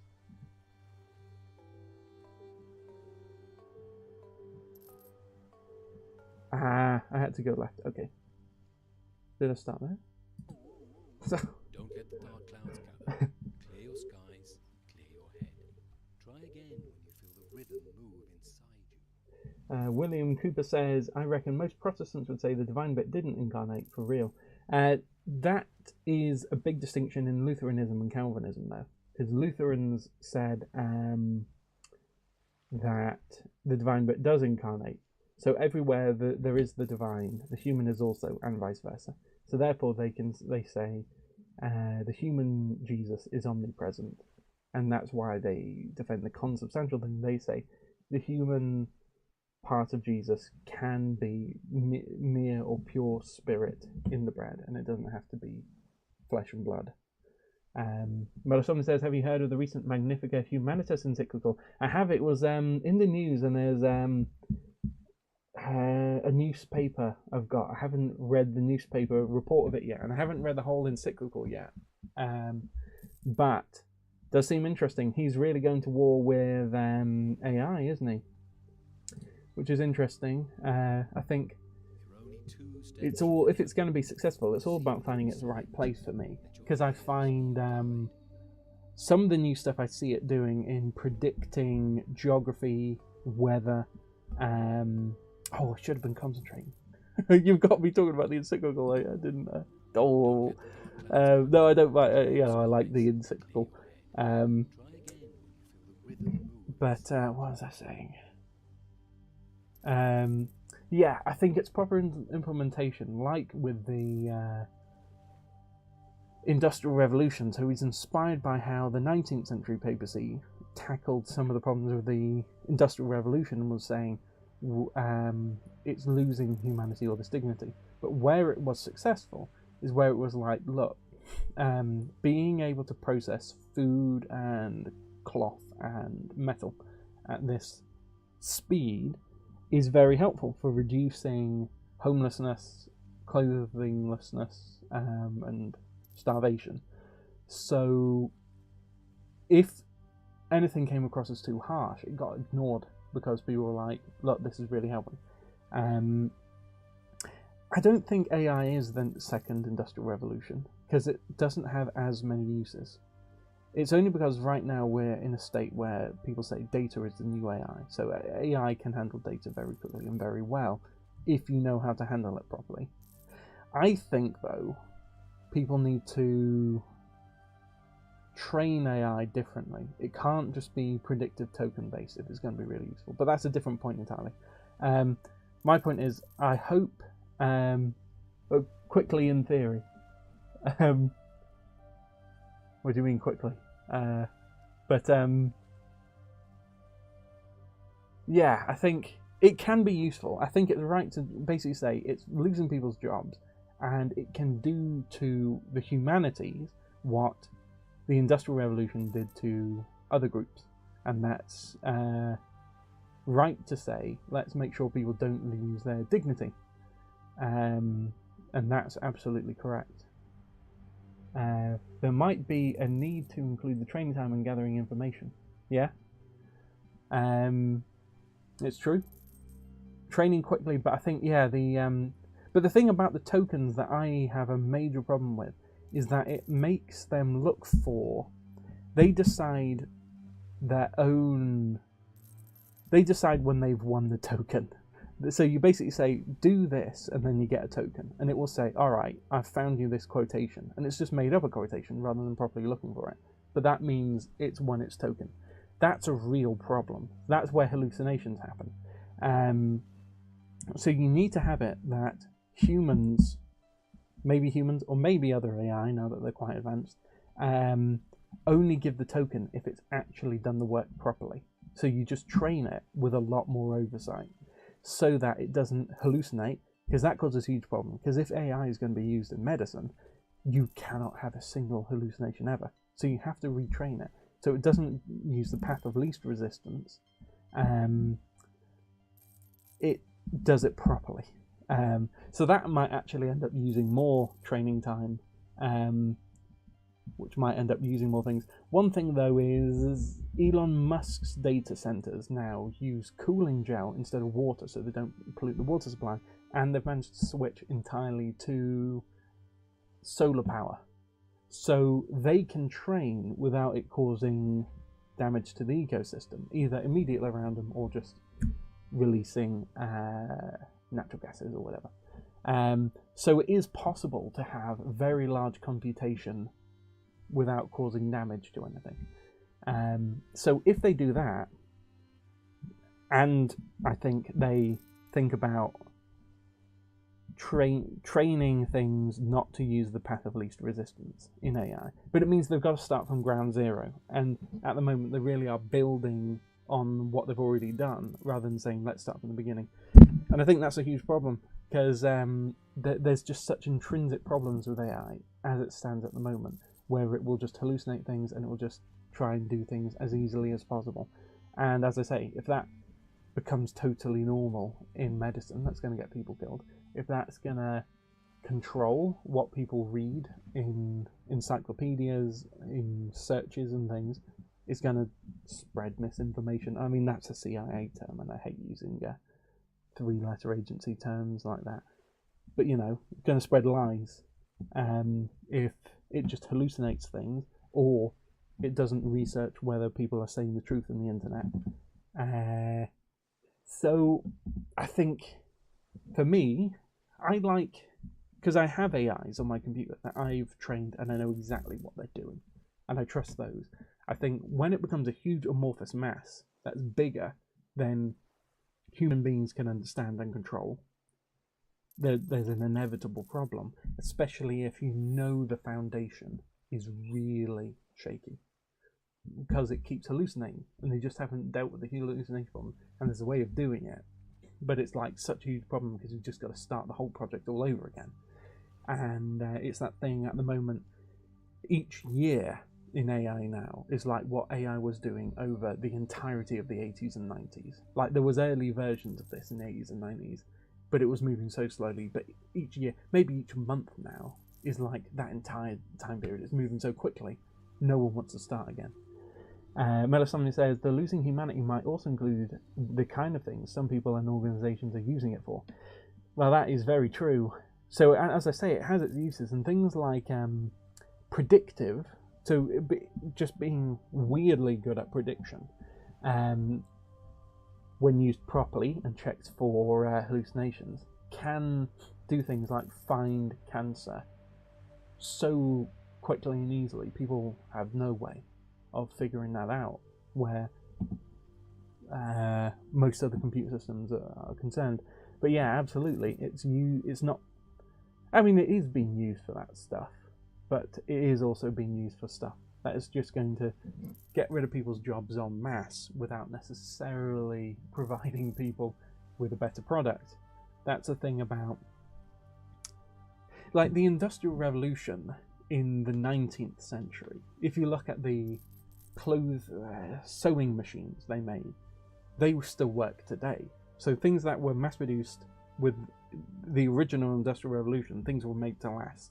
So things were made better than they were before. Yeah, the black box training method is not reliable. Yeah, absolutely. And you're allowing... It's like if you gave someone an exam paper and you had all these questions, and then at the end it's like, do you think you're... Like, you tell the student to mark themselves. That would be crazy. And they will just mark themselves as correct all the time. You know, basically. And, you know, I'm obviously... you know, oversimplifying it. If you're talking about something that's billions of data points big, you have to oversimplify it, or else you're going to take billions of hours to talk about it. But yeah, it isn't reliable the way they're training it, but they don't do new things at the moment, because you can't afford to be the person who's starting from scratch while there's an arms race. It would be, like reinventing the wheel while there's this space race going on. You can't do it. Everything has to build on the last thing at the moment. Going back to the earlier thing though, William Cooper said, do you think the human nature is omnipresent? For me, that depends on what omnipresent means. If it just means capability, all the omnis are capabilities. Like, he's able to be wherever he wants, he's able to act wherever he wants, he's able to see whatever he wants, rather than he has to see everything, he has to be everywhere, he has to,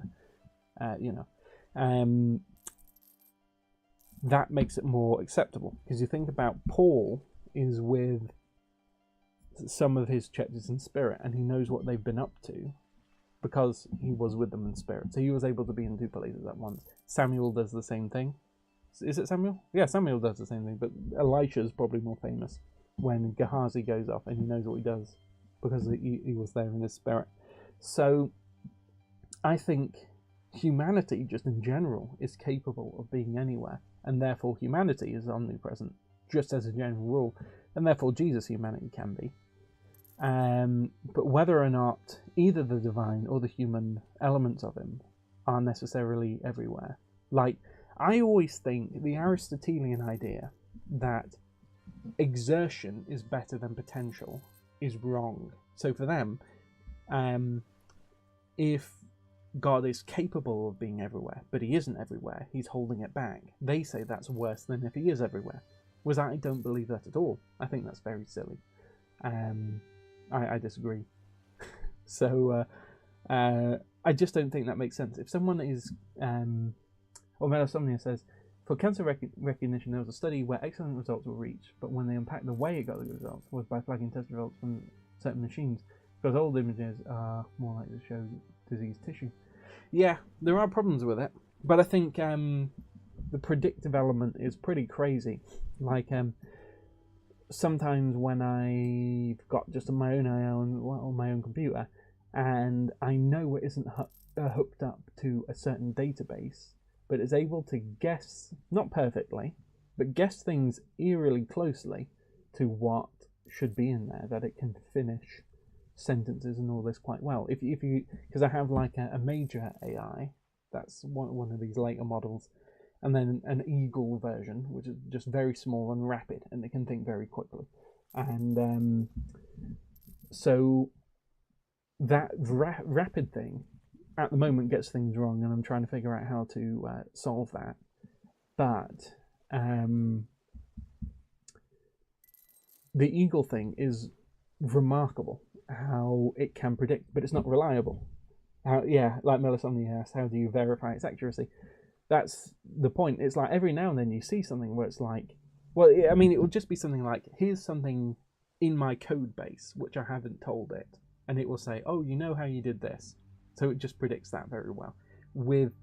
And this thing is like 100 megabytes big or something. So it's really small for an AI. It's not like it can have the sum total of what it means to code within it.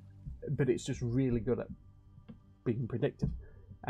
So it does that in a remarkable, often eerie way. But yeah, verification is difficult, especially when it's self-verified. Like I was saying, if you have a student and you give it an exam paper and you say, you tell yourself when you're correct,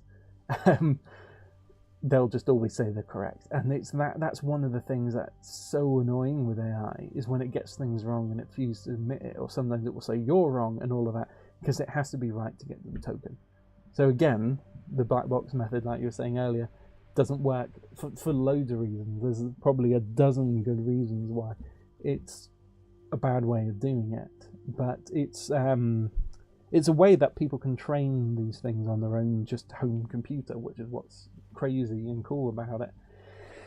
But if big companies are going to earn their way here, if they're actually going to lead the way with AI, they've got to start leading a better way to do it, which, as you say, for things like the cancer recognition and everything. Yeah, they know the weaknesses of it. They know how to improve it, but they also know where the market's going, and that's not exactly in the way that's properly improving it. As far as observers like me, although I'm just basically a hobbyist with it, so maybe people who are more into it are saying, oh no, this stuff's super important and this is how it could help, maybe. But it does seem a lot of the time corporations are not choosing to upgrade things in the way that I would see as the most helpful for AI. So I think, as any new technology, it will have its uses. But I think in order for it to be really useful, they've got to start from ground zero with a lot of stuff. They can't just use AI as it is now. William Cooper says, do you think God is not present in some places in Utah? Yeah, I think he's not present in hell. I think Augustine and Aquinas are wrong on that one. There's a lot of ways I agree with Augustine and Aquinas where other people don't. That's not one of them. I think hell is where God is not. And that in order for hell to be really meaningful for me as a concept, that's what it has to be. And so I think it's like when there's just the abyss right at the beginning of Genesis, and he's just waiting, like he is waiting as if he's just waiting to see, is it going to make anything of itself? Is it going to cause order, beauty, and the world and everything? Is it going to do something good? And it just doesn't, no matter how long the spirit hovers over the water, just waiting for it. It never does it on its own. So I think hell is just that. It's just like God saying, all right, let's see what you can do on your own, and nothing ever does. But it's not like malicious in that sense. It's just saying, right, you said you want to go on your own devices and you don't want me around. I'll just leave you to it then. That's mostly what hell is. I mean, Jesus does also talk about the tormentors. I don't really know how the tormentors work, how he employs them or why. But they're there. I can't deny them. William Cooper also asked, do the Psalms say that Jesus is in hell? Well, I think they say he was in hell. And he says, even when I go into hell, your spirit will be with me. So Jesus knows he'll be filled with the Spirit. Because to do whatever he has to do in hell, he obviously needs the Spirit with him. So he gets that promise in that one psalm. So at that point, the Father's with him and the Spirit's with him, and then he goes into hell. But I think that is... personally, I think that's Easter Saturday. My dad thinks that's after the Sunday at some point. We tend to agree to disagree on that, but exactly when he went to hell. But I think in order for it to be meaningful, him going to hell, but as you know, I lean Miaphysite, so or even Monophysite. Though we shouldn't. If I say I lean Monophysite, people take it out of context and say, "Oh, you're Sabellian," or that, and I'm not saying that. So I understand and I appreciate Oriental Orthodox theology, is what I will say. William Cooper says, so for monophysitism to work, does it have to be the case that physicality is omnipresent?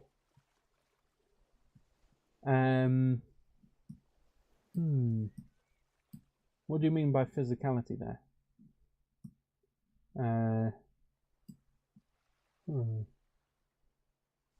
Like the material world with its 3 dimensions, or 4 if you believe time's a dimension. I used to be really strong believing time's a dimension, but I think it contradicts a lot of what's in the Bible, so I don't anymore. I maybe we get into some really heated arguments on the side of what I now realise is block time, but I hadn't thought about the consequences of block time for soteriology. William Cooper says that Jesus is physically omnipresent. I think if omnipresent means he has to be everywhere, then he has to physically be everywhere. Yeah, I would have to say that. But I don't think that is the case. I think Catholics also specifically distinguish between actual presence and mediated presence. And so they say he's only actually present in his body, and therefore they say he's actually present in the body, the blood and wine. So they deny that sort of corporeal omnipresence in that sense, or actual presence, that immediate presence. So you can be with someone by being sort of for them, sort of using your influence to help them, even at a distance. You can be with them, sort of in a biblical sense. So that is mediated presence. So I think they tend to say the omnipresence is that sort of presence, and the actual presence of God is in the sacraments. And I think I would agree. So yes, so I guess I would say no, like actual presence as we would mean it, like not just the capacity to be able to act through something, but to actually be somewhere in a more meaningful sense, in an actual sense. No.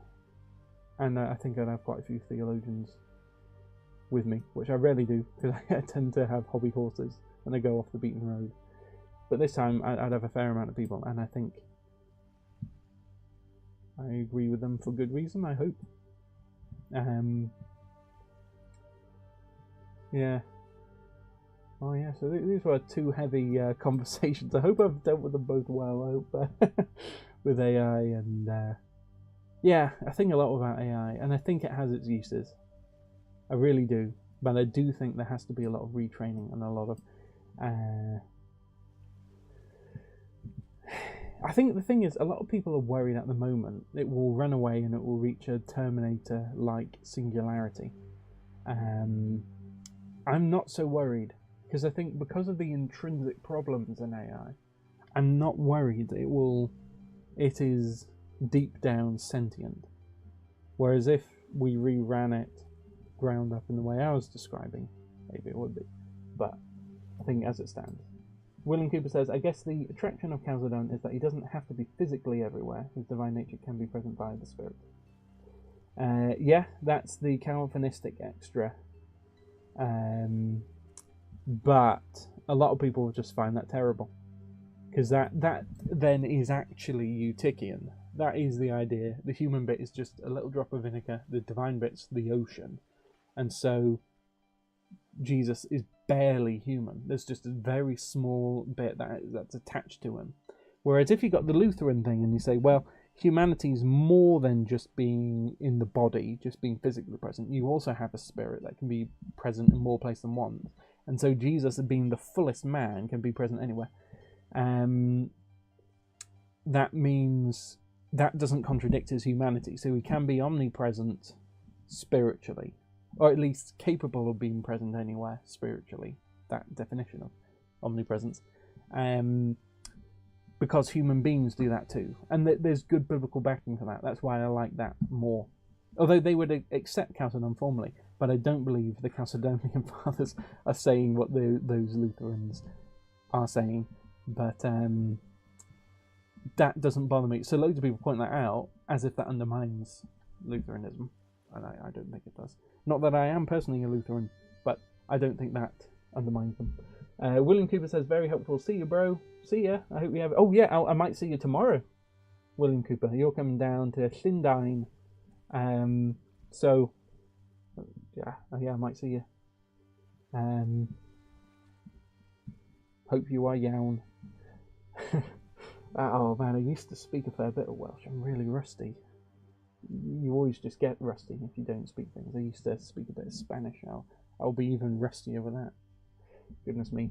Melisomnia says, I'm more worried about cognitive decline than humans, plus the environmental effects, which cannot be mitigated by greener power sources. William Cooper says, train leaves at 6:20. Oh yeah, so if you're going to get your 8 hours, you'll need to shuffle. How far are you from the train as well? Or maybe you don't want to answer that because you're just getting straight into bed. I mean, I can always just clock out, more or less, as soon as I hit the pillow. I'm quite good that way. Maybe you're not, though. So you might have to get going.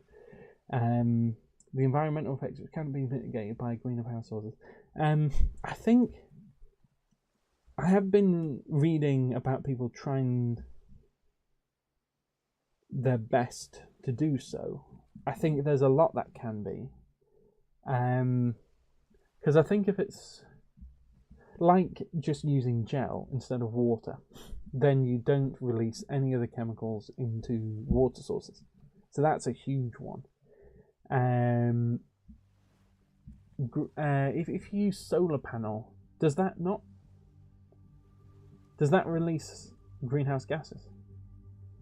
I didn't know. I know making it uses a lot of greenhouse gases just because we get most of our electricity from coal as it stands. So just buying lots of solar panels does it that way until we have more efficient ways of producing stuff. But I think if you get basically and they keep developing it, they keep improving things. I do think if you get gel cooling and solar panels, you stop most of the continuing environmental problems. But the cognitive decline in humans is a big one, and for that we should really even be banning internet and social media. You know, it's the one thing where that you get a lot of people who are always standing for North Korea, and I don't stand for North Korea, but I like the idea of having just a national internet that you can only talk to other North Koreans on the internet. They do it for the wrong reasons of trying to control people. But if you had a smaller internet, you could make sure that everything's rooted in the local community. So people using the local version of Facebook, which might still be owned by Meta and things, I don't see why not. But if it is basically just only people who live in your actual area, they'll be talking about what's going on in real life, and they're like, oh, we should meet up here and do this real life thing. So I think a local internet, not a world wide web, but just a local web for each local area, and then maybe a national one for important things. And then only at very specific important points, like national libraries and things, can you get to the actual World Wide Web. You've got to leave your house, go to the library, log in there, or else you can't do it, I would say. Because the cognitive decline happens with social media and just Google. You know, the Google brain, people have been talking about it for 20 years, and nothing's ever been done about it, but it keeps getting worse. That the more people can just search whatever they need.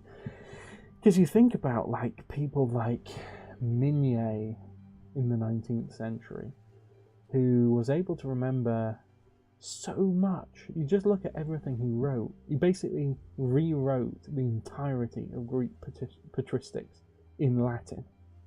One of the most incredible people who ever lived, and did such an immense service for the gospel. And the church and academia and science and everything.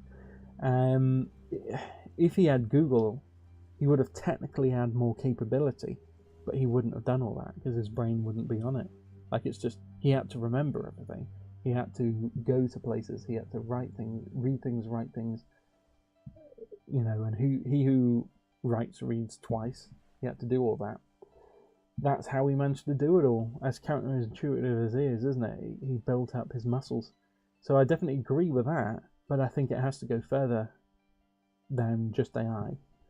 The gel will be made somewhere and then will be released somewhere. Yeah, I guess so. Does it? I mean, how? Yeah, I guess nothing can be reused forever. Yeah, but then you have like things with nuclear power. How people are against it because then it creates a toxic waste and that has to be stored somewhere. But it's like it does less than coal power and things.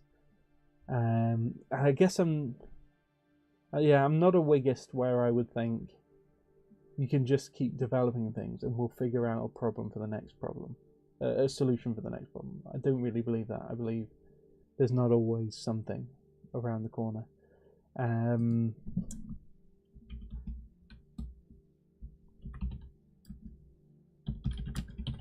Yeah, I'll see. But it can be used for years. But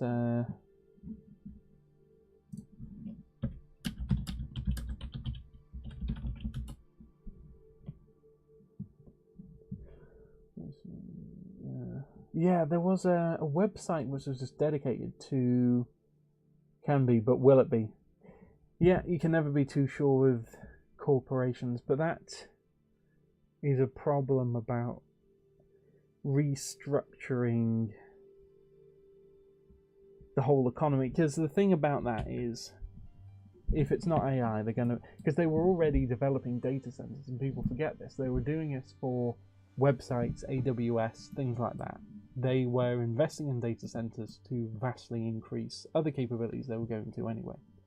And then AI comes along and they're like, oh, we'll use these for AI. And then they start developing new data centers, but just with AI in mind.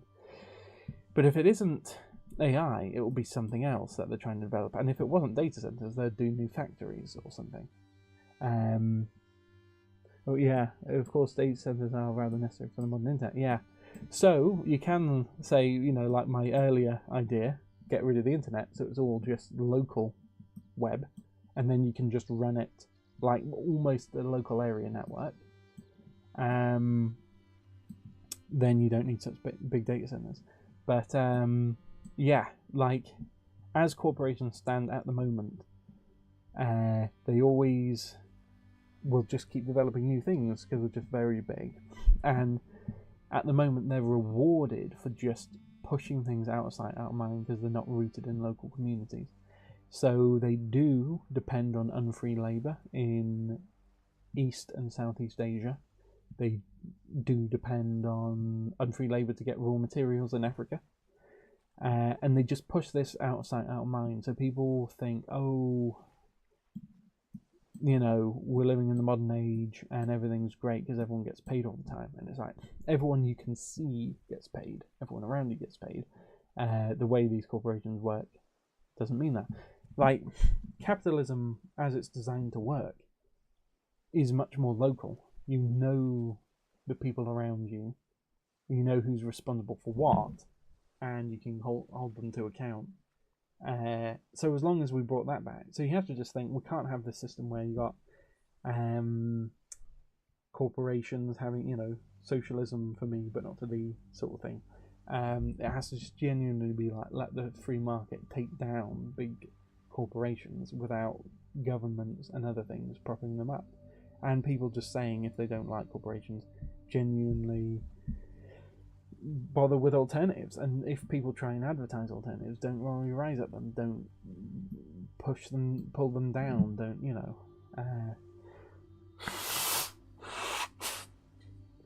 Well, as somebody says, the environmental effects which can be predicted, observed and measured aside, if we assume humans can only solve a limited amount of problems at a time, is this really the sector of technology we should be invested in? No, but it's the new thing. And I suppose people always would like to imagine this time we've figured out how to avoid depending on new technologies to the point where we stop building up our actual muscles. Which is kind of naive, isn't it? Because the money and effort is taken away from other avenues. I guess kinda, but money in a debt-backed petrodollar system like the world is run with now isn't just a big pot of gold people are waiting on. It's just you have to constantly produce things, and you only have so much money as you are currently producing. And if you cease producing and you just try to save, you lose money because of inflation and debt. So if there are no avenues that would be profitable, because it can't just be about, would this be theoretically a good thing to develop? It would have to be, is this actually, can this be marketed to people in such a way that they'll want to buy it? So you can have big things like, let's get to Mars, let's get to the moon again, and you set that as a big long-term project. Once you have big projects that are running ongoing now that people are wanting to buy. So AI is the thing right now where it's like, because it's brand new, because people like using it, that's where the money is, that's where people want to invest, that's where it's new, people like things that are new. So there's things that might be better. But yeah, for instance, in medicine, Melisande says, instead of treatments and deeper understanding of conditions, a lot of funding is spent on the AI-focused research. Can only be applied to existing data, so stop producing new quality data. Yeah, that is true, but that is where basically the market is investing in AI because people like using AI and people find it exciting, just consumers. So the consumers are sending all that money that way, just naturally. So if you're someone who's thinking, how are we going to get the funding for this? If people are already developing this AI stuff just because consumers want it, you piggyback on that and the consumers are developing the AI for you because they're giving it all the training data just by, if they're not on a pro version where you can stop it from training on your data, then it's training on your data. So all consumers are just constantly piling in new information which is improving these AIs, so they think, but as I said before, just training the current way AIs are isn't going to work because of things like the way the token system works and everything. But the way they think, so those are the reasons I disagree, but they think, because it's just, not to be flippant, but my memory markets were not seen very favourably in the Bible. It depends on the market. Money changers in the house of God weren't viewed favourably. But, you know, in the last verse of Proverbs, people setting up businesses and trading fairly, equitably, and so on. But, you know, working hard, trading, setting up businesses are seen very positively throughout Proverbs and other parts of the Bible. So it depends. And the Apostle Paul not only participated in the market, but he encouraged people to themselves work hard, participate in the market, and contribute to the economy, and therefore, you know, a worker deserves his wages. So he's just saying, if you want money, don't just pray for it to appear out of nowhere. Just work and contribute to the economy, contribute to the market, and get rewarded for it properly. And maybe life isn't fair, so you don't get rewarded for it properly, and that's one thing. But if you're not even working properly in the market, then he tells people off for that. So in that sense, he's for it. So it was more against underhanded practices. Yeah. And I think in particular, the money changers, I mean, you always want to just start and end in the Bible. So the Bible gives you the method that you need to interpret it. But what's particularly galling about the money changers is you had the normal money didn't have pagan images on it. The money they changed it into did, because they had this special right to turn it into this money. So they were putting images of pagan idols into it. I don't know if that's particularly what got Jesus annoyed. Maybe it is. But mostly he was saying, like, this is the house of God. Melisande says, like crypto. Yeah, it is like that. That they were able to control the supply of this particular kind of money and then do lots of underhanded things with it. But I think, yeah, when it comes to... and I think with the money changing thing, so not only was it a pagan image, but it was also making it so that... or in an in-game currency, yeah, that you can totally control the supply and you can just fudge things, tokens, yeah, that brings it back to AI as well. But I think, because one thing that annoyed not only Jesus, but loads of people at the time, like Philo and Josephus, was that the sort of Jews who were running the temple, like the Sadducees, but not excluding the Sadducees, because some of the Pharisees were in the temple and they were just as bad, would prevent, and this is what the Pharisees did, and actually this annoys them the most, they prevented Gentiles from offering up sacrifices. So there's this view that most Second Temple Jews had, and seems to be all throughout the Old Testament, that the Lord wants all the Gentiles to be saved. But at that time, he kind of has this focus in Israel, not because the Israelites are better or anything, but just because he's running it this way, that it's like a light. Israel's meant to be a lighthouse that brings people in. They can offer up their sacrifices, and that's how they show they worship the God of Israel. But they prevented Gentiles from doing that, and the money changing was part of it. That if Gentiles brought their money, even if that money specifically avoided having pagan idols and imagery on it, they would change that for their version that had this pagan idol, just so that they could prevent Gentiles from offering up sacrifices. So Saint Josephus, I call him Saint Josephus because in the Ethiopic Church he is a saint, and in other ones I think. But for him, he says it was the height of impiety when Caesar. So Julius Caesar had offered up sacrifices in the temple, and so all the Caesars after him did, and when the Caesar in the 60s, whichever one it was, I should remember, but as I say, it's a very hot day. When that Caesar tried to offer up sacrifices, the Pharisees, who were then running the temple, said, no, we're not going to do it. And Josephus says that was the height of impiety.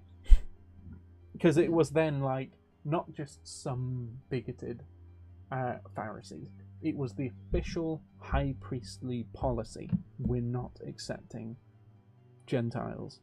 We're not going to atone for the sin. We're not going to be a kingdom of priests that mediates for the world.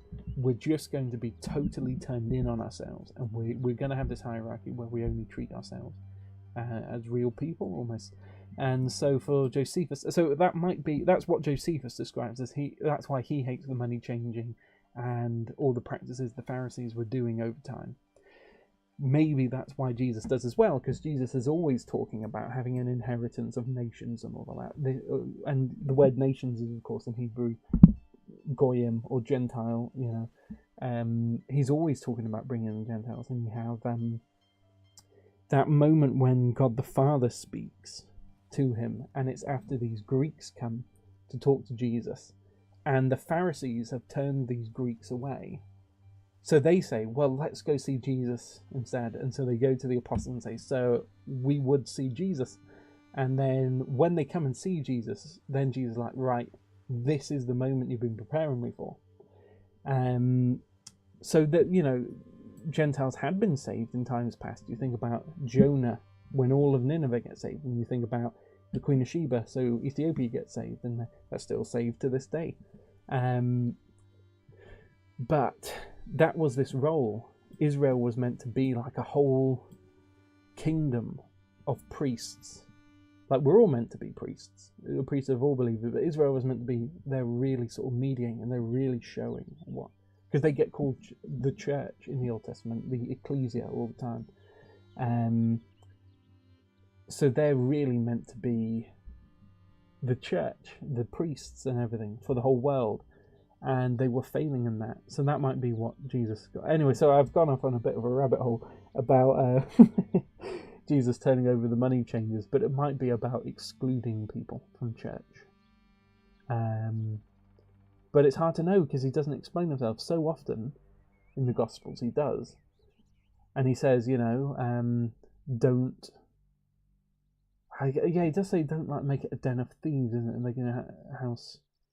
den of thieves.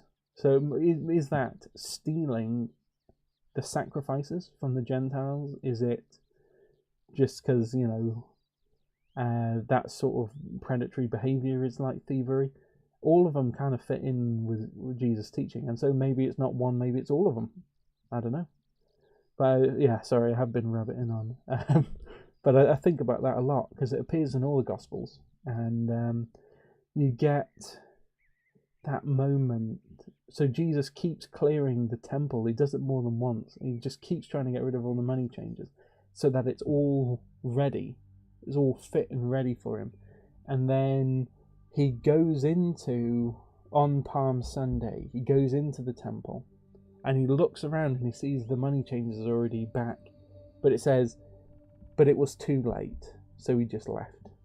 So, he was planning to do something in the temple, and so he kept trying to cleanse it. Like, I've got this zeal for the house, I want this to work.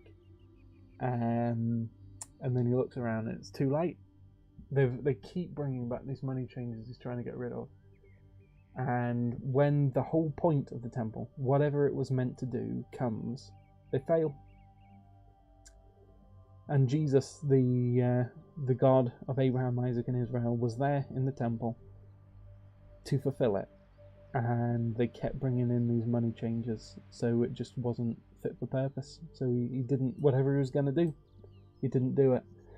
It's like a gutting thing, isn't it? Like any wasted potential, because you just have to sort of imagine. But you do have these psalms where it talks about the Messiah being sacrificed in the temple, and so you can't help but wonder, is that what he was going to do? Was he expecting the priests would more consciously sacrifice him for the world? Or whatever, but you can only theorize, isn't it? Because whatever the temple was meant to do, it failed. So, yeah, I don't know. One of those gutting passages, isn't it? But I always read it, and it gets translated where sometimes they just say, "Oh, and it was late in day," but it's like, no, it's like, but it was too late. It's like, oh, what? Too late for what? It doesn't quite tell you. I love those bits in the Bible where it leaves you with something, and it's like, oh, but it was too late. It's like, oh, too late for what? What are they doing? Whatever it was. He kept trying to clear out the temple so it wouldn't be too late, but they didn't take it on board. Yeah, the Pharisees, man. Some people like them, but I've never had much patience for them. Jesus didn't. Oh no, he kind of did have patience for them because he kept trying to fix them, but they refused to be. Only Nicodemus and Paul really got fixed. You had to go for a few. I guess Joseph Arimathea might have been one, but it doesn't say explicitly. Yeah, that sort of Phariseeism, that sort of some people are like, when you have someone who follows the sort of letter of it, but they don't seem to have the passion, they don't seem to have the, you do have to follow what Jesus actually tells you to do, 100%. But, sometimes people think you can make alliances with these people who just follow the letter and they don't seem to. Somebody says, I take it to mean that some things cannot be turned to good. Yeah. No matter how hard you try. And he really tried, he really wanted them to be. And you can see it throughout Jesus' life when he's 12 and he goes to the temple. And he's like saying these things to them. He's like, oh no, you're supposed to understand this. And he has to keep correcting them. And so it starts when he's 12 and he's like quite patient. He's like, all right, no, I can see you're meant to be the teachers of the law. Let me just try and push you in the right direction. And he just seems to, over his lifetime, just get angrier, less patient. He's a man of huge patience, but his patience does run out, and he often does that warning in Scripture. His patience runs out, and so it did. When he was only 12 years old, he had loads. He's like, all right, let's just keep talking about this, and then at the end, he's just like, nah, it's too late. Did his best, and you have to believe it when Jesus says it. These people just weren't going to turn to him. Yeah, 100%. The Pharisaic movement couldn't be redeemed, but he managed to save at least 2 people from it. So, that's something. And it's more than just something when you think about how dead they were, how annoying they were, how they completely failed to do the entire purpose of the temple and even Israel. To save at least a couple of people from that movement isn't nothing. It's like when you see that son of Hamas guy, or like ex-ISIS people or ex-Boko Haram, and they become incredible people who do so much good. It's not nothing, isn't it? To turn someone from genuine evil to good. You couldn't redeem the entirety of Boko Haram. You couldn't turn Boko Haram into a charitable organization. But anyone who manages to save 1 or 2 people from it, it's genuinely Christ-like work, isn't it? It's great stuff.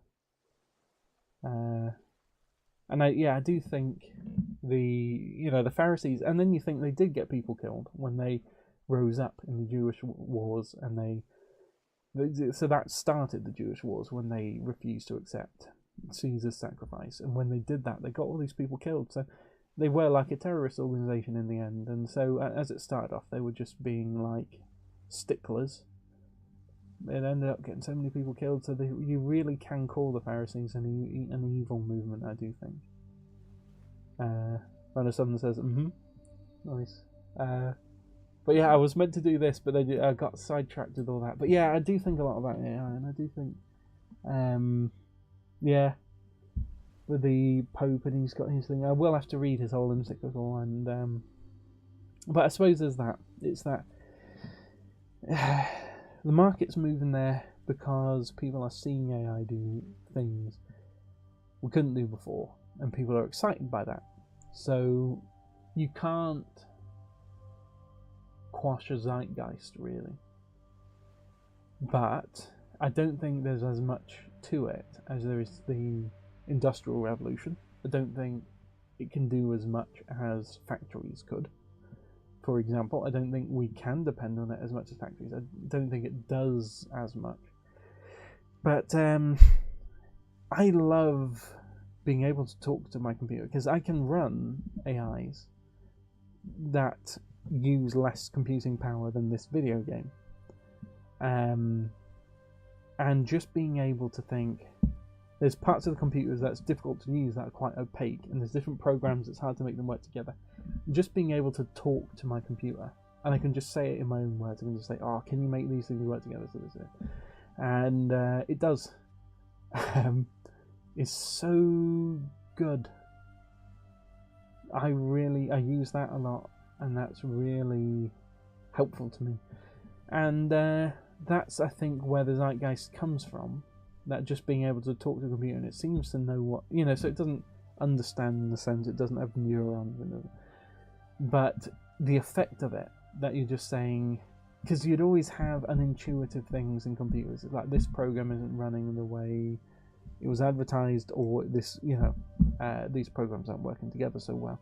There's all these problems with file types being incompatible, and just to be able to just say it as if you would to an IT guy, but you can just say it to your computer itself.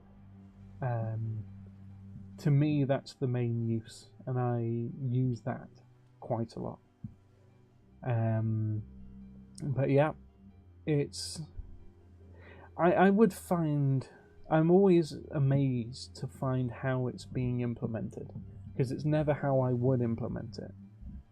Not always. Sometimes that's in a good way, where like, wow, people are using this to do something I never imagined. But often it's like, I just don't think that's as good as doing it yourself, or I think it's going to cause problems down the line. So I think it's got its uses, but yeah, I don't think people are using it the way using its actual talents, as far as I can see. Its actual use at the moment. So I guess that's... So yeah, my problem is never with AI, it's just how it's being used by corporations and by, I don't know, entrepreneurs and things. It just seems to be people aren't fully comprehending exactly what it is, what its capabilities are, what its weaknesses are, and just making something... Remember, someone says, my problem is how it's made and marketed. Yeah, but I think that's the thing. You can train AIs. Like, I did one to help me with I was developing like a game, and I got it to make parallax maps and things really quickly, and so I trained it on parallax maps just on my local PC. And so it was just, as I say, it was just like running a computer game for really just a couple of hours. And it just used that amount of computation power. And it ended up with it. So I think there are ways of definitely making training and making them ethically, or properly, or whatever word you want to use. That,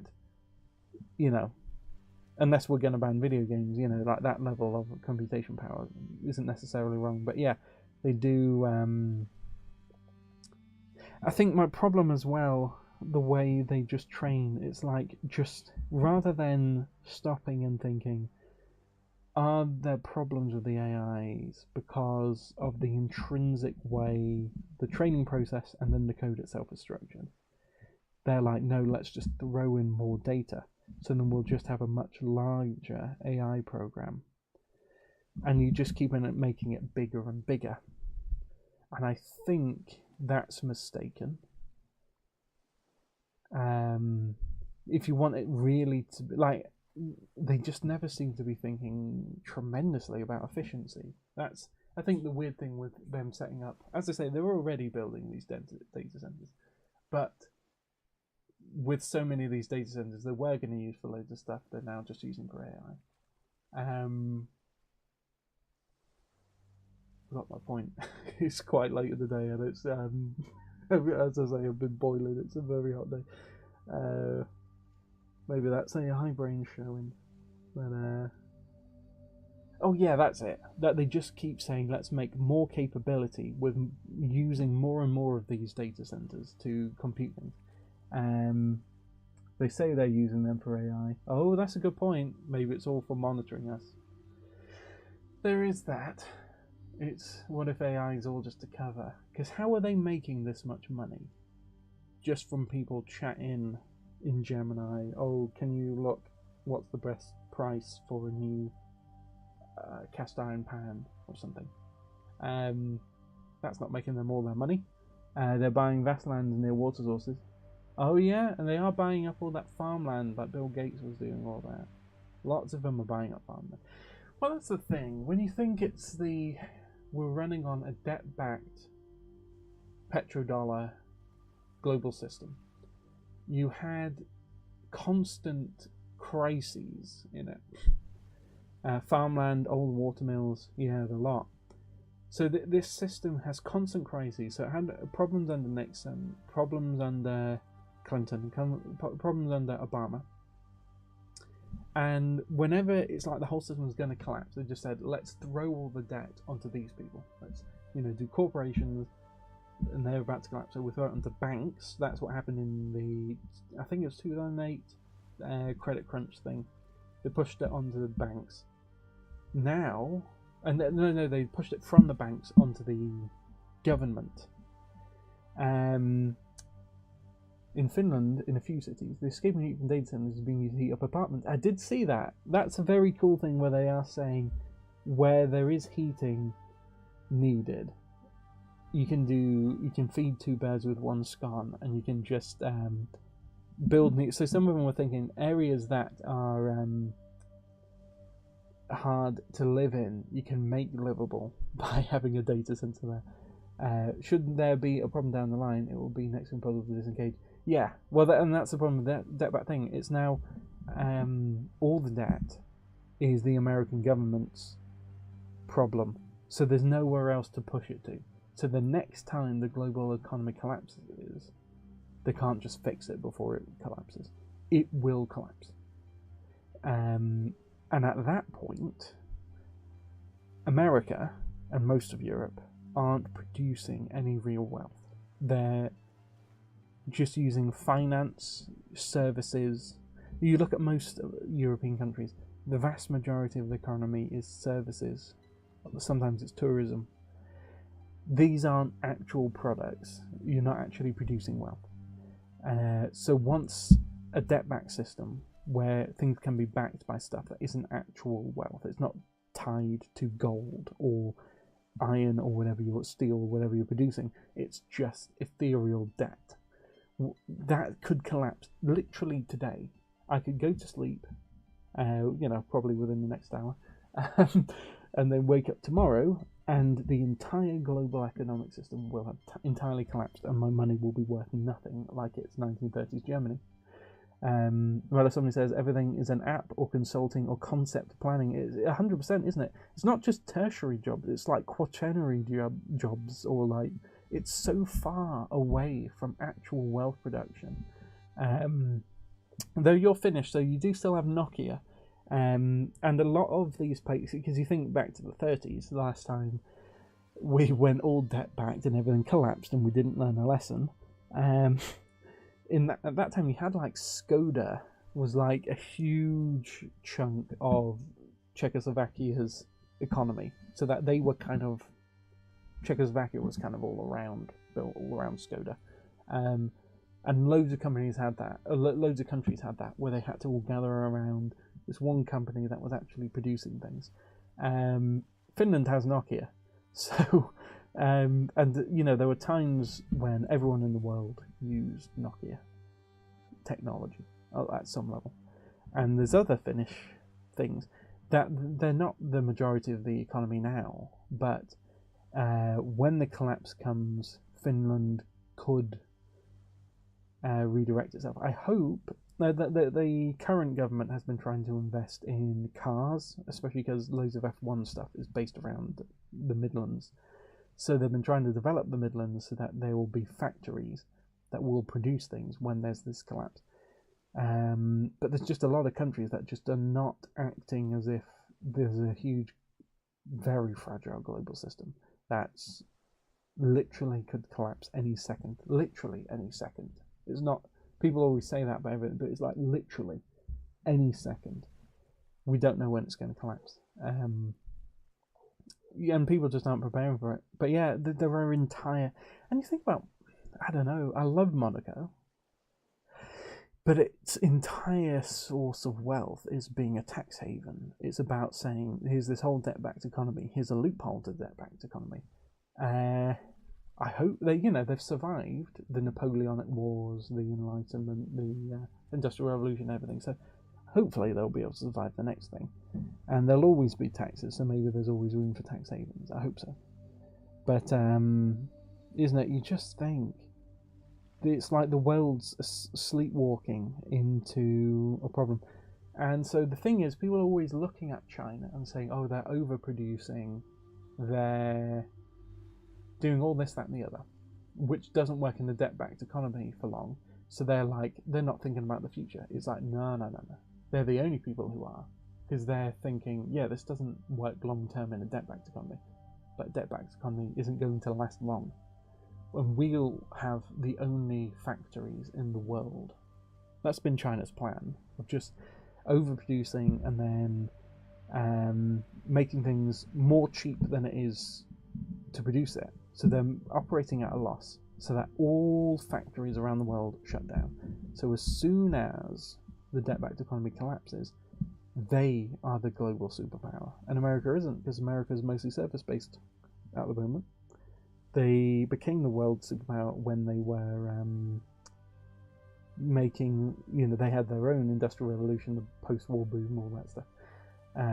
Well, someone says they could in theory, but with most goods being produced and imported from abroad, and most skilled manual labourers will move abroad because there are no jobs locally, it will be next impossible to shift production again. That's a good point.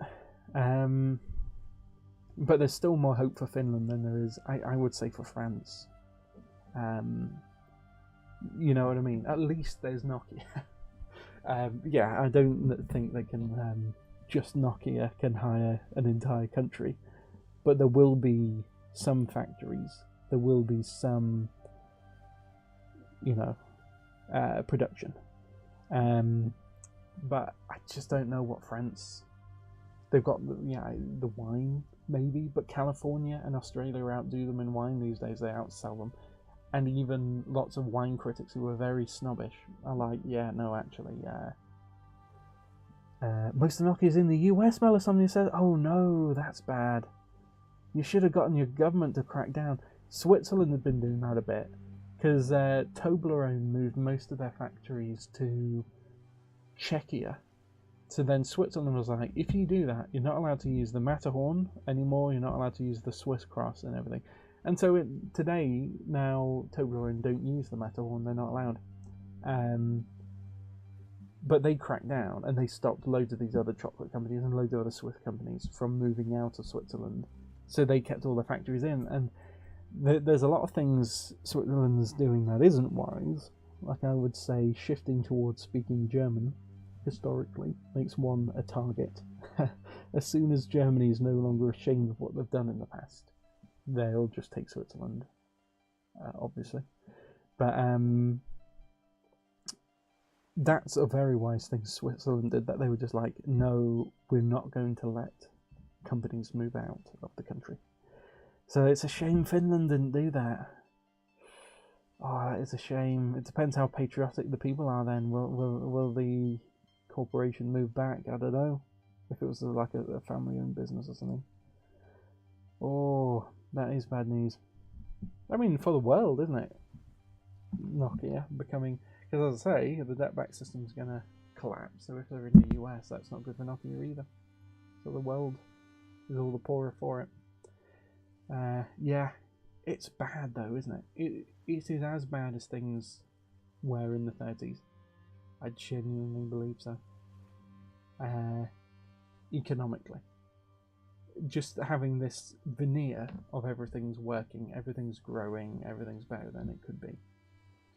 Yeah, I was thinking about that recently, how you had, to boost confidence in the current global order, there's all these things where it has like comparing the number of deaths in wars today to like previous centuries, and they have it as an all-time low, but they don't count civil conflicts, they don't count or you know what historically will be civil wars, and you get things like American overseas contingency operations like in Libya and Syria, and they don't count those, so they just make it so anything that would count as a war in the previous century doesn't count now, to just inflate the numbers, just to build this confidence, like, no, everything's fine, and they're really good at punching numbers. But, like it did in the 30s, it's just going to pop at some point. My son says, even our major power company, somewhat government-owned, moved, so parts, mainly assets, to Ireland. Oh, yeah, Ireland is the tax haven thing. The good news with that is because, as I said, some parts, you corrected, yeah, move some parts, mainly assets, to Ireland. They do that because it's a tax haven, so that only has the kind of effect it has as long as we've got a finance-led debt-backed system. So it's entirely possible, at least they will come back when there's the next credit crunch, or whatever they'll call it. They'll call it something worse than a credit crunch, because that was just a cutesy word. This next thing is just going to be mayhem. You know, you think about the Great Depression. It will be worth. It could. You never know. Maybe something will come out of the blue and it will save everyone before things get so bad. But if the trends are to be believed, it will be worse than the Great Depression. Because in the Great Depression, there were at least factories and small businesses and everything that could grow and pick up the pieces. As there just aren't. The entire Western world just does not have production capability. Melisande says, I don't even want to talk about what's happening in the public services buying services from private companies. Oh, right. Oh, like proper corruption sort of thing. Yeah. You've done ... services. I don't know what those services are. But yeah, you said you don't want to talk about it, so I won't press you on that. Yeah. But you got Moomins. Although I think Sweden has a stake in Moomins, because I think the author had a mixed identity of like Swedish and Finnish. And Sweden and Finland can get very full of rivalry. Healthcare, elderly care, school lunches. Oh, I see. Yeah. Public sectors aren't doing so well. I always wonder, most of these companies are from the UK. Yeah, I'd seen the way the UK is running things. Privatising, so that we bump the prices up in the UK, so that all of our taxes go, like the NHS takes up the majority of our GDP, although perhaps a plurality, but a ridiculous amount of the country's wealth, and loads of these prices just get jacked up so that these companies can get insanely rich. And yeah, they invest in other countries, I guess including Finland, as they're branching out, seeing the sinking ship that, you know, they can only milk Britain for so long. It's a sinking ship. Eventually they've got to bail from it, so They're just extracting as much wealth as they can from the British public sector to branch out internationally. And most of that, they're based in the UK, but most of them are foreign owned. So they've got every reason, once they no longer are tied to the UK, once they no longer need to extract our wealth, we'll just move mostly to India, I think, from what I read last time. There'll probably be a few Chinese, probably a few Gulf Arab. I think there's a few Gulf Arab people as well.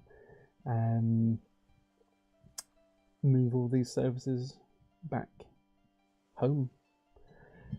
I could only imagine.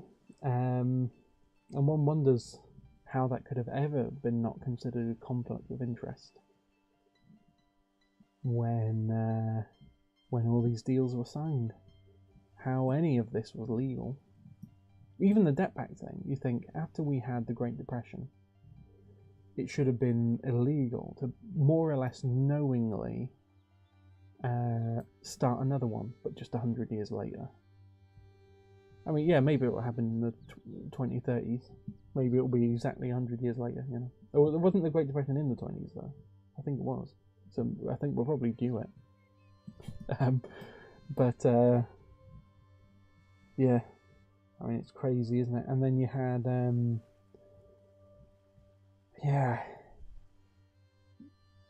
we had all the countries that were doing well in the 30s built like a house of cards out of the debt-back system, and then we're like, let's just really try and shore up factories and production. So that was like Germany with their autarky thing. They were like, we've got a debt-back system, we've got to just use that to funnel as much basically non-existent wealth into these companies so that they start building all these factories. So when this system collapses, we just switch to like a version that's actually backed by production. And America also did that, but they did it more successfully. Because obviously Germany needed to invade loads of countries to get that money, and that ended up collapsing that regime, thankfully, I think. I mean, not thankfully at the start of World War II, but that the Nazi regime collapsed. But no one seems to have even that level of forward thinking that people did in the 30s. Everyone's a selfish actor. That's the problem with democracy, though, isn't it? That everyone can only think in 4-year terms. In Britain, the way the British Constitution was set up, the monarch is meant to be the executive branch that historically had veto powers and could introduce bills and all of this stuff, which the executive branch just can't now. We just don't have an executive branch. It's so infuriating. But then the benefit of that, and the House of Lords, which is the most dissenting upper house in the world, was that they're not elected. So they are the most dissenting house because they don't have to think about elections. And we include an elected element in the Commons, so there's checks and balances to it. But we're not using it. We've gotten rid of all the powers from the Lords and the monarch. So everything is on the British Constitution is not working as it's written. We've just slowly drained it of all its powers. So now we're just a really non-functional democracy where people have short terms and are never investigated for their conflicts of interest and just constantly funnel public funds into private companies, often foreign. It's bad where we are. As bad as things are in Finland, I mean, but that's the thing. It's in Britain because it's run by this financial class. It kind of has been since the Glorious Revolution. It was banks, Dutch banks, and other banks that funded the Glorious Revolution, which is when Parliament invited a different monarch to invade the Dutch monarch. So we were invaded by the Netherlands, And they sort of pretended it wasn't an invasion, though it actually was, and they killed people and all that, like you always do in an invasion. But they pretended it was just a revolution sort of thing. And then was kind of just been run by a financial class ever since. And that's coming home to roost because it's a really bad thing. It's worrying. Why have they not made that piece of clothing yet? Or is this just the last one? Yeah, I think it is. There it is, we can see it now. Yeah, they just need to think about long term. And if things were more localized even, that would work better. If local guilds and small companies and things could put pressure on the government, even that would mitigate it somewhat, because people would be locally involved, and you don't elect someone who's running a company, they're just running it as a family business, so they don't have to think about elections, they have to think long term. But we haven't even got that properly. Look at that, going through the tunnel. Things, people don't realise this, because people often do have that narrative that this is the best time to live and everything's so stable and everything always will be, that they think it's the best time to be alive, but they don't realise things are quite possibly the worst they've ever been in terms of stability. It's only the best time to be alive if you're a boomer and you expect to die by the time everything goes wrong, but boomers might not die by the time everything goes wrong, because things, as I say, could go wrong at every level. Well, someone says, absolutely, I think representatives should be local. Yeah, and that's the other thing with the British system. It's supposed to be that. MPs are supposed to be focused only at the local level, but they're always just focused in on London, the Houses of Parliament these days, you know, to clarify.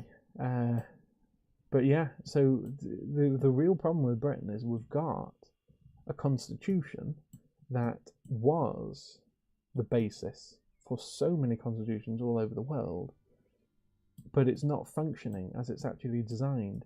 What it is now, well, someone says boomers will be here forever.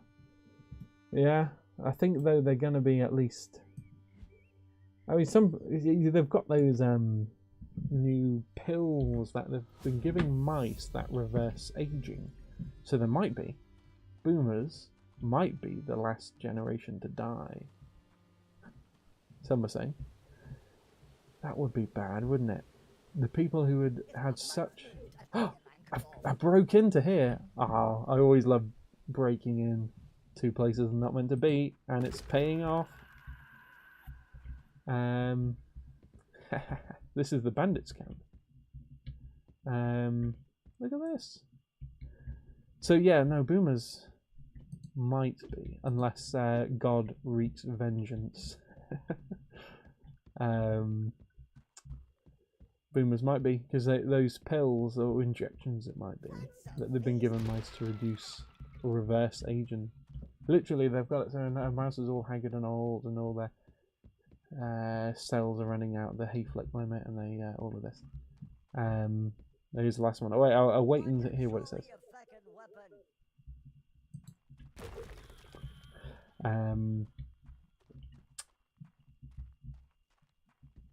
So it's pretty impressive stuff. They might be here forever. But if they've... Well, that's the other thing. In Britain, they're... Oh, Lord's Favours! That was a great chest. In Britain, there's a retirement, what do you call it? Pension scheme, which effectively works like a pyramid scheme. That's how bad it is. Of just constantly, it was implemented at a time when retirement age was above the average life expectancy. Medicine's the same here with the pensions. Yeah. So it was designed for a system where most people wouldn't get to enjoy it, which I understand why that would be unfair. but they only had the resources for that. But then people kept retiring earlier and earlier with bigger and bigger pensions, without any real mechanism for actually just paying for it. And that's why they had the debt-back system or similar things in America. It's America leading the way in it, though Britain has been very financial led. I want to see if he can like open that door or something, you know, and then we've hacked the system once before. So the entire debt-back system is essentially a Ponzi scheme to pay for boomers. I don't even think that's an exaggeration. Maybe slightly unfair framing, maybe some would say, but that's how it functions. You know, the purpose of the system is what it does. That's what it does. It's a Ponzi scheme to pay boomers. A very selfish generation that just sort of used up all the resources they were giving that the greatest generation fought so hard for. Very ungrateful they were in the 60s, you know, very ungrateful. And not thoughtful of the people that came after them. They had just a great economy handed to them where they could just waltz up to places and demand jobs, and they were given it. And they didn't think about preserving that sort of an economy for their children. Not every boomer's evil, of course. I just mean from the 60s to the 80s. Well, the 80s were beginning to produce things again. They were trying to say, all right, let's get factories and stuff going again. But, you know, from 1960 to 1980, everything was run in such a selfish way that it's almost impossible to fathom. Just shriveling up every resource people were given, leaving nothing for the future. Anyway, maybe I'm kind of feeling like I can concentrate a bit more, even though I'm absolutely boiling. So I'll give this another go, because it would be good to get the story a bit further, wouldn't it? See without sight. Let your ears be your guide.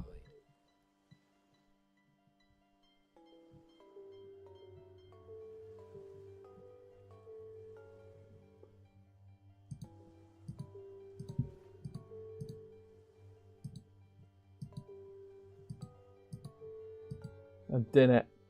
Bada bing. Oh, flip.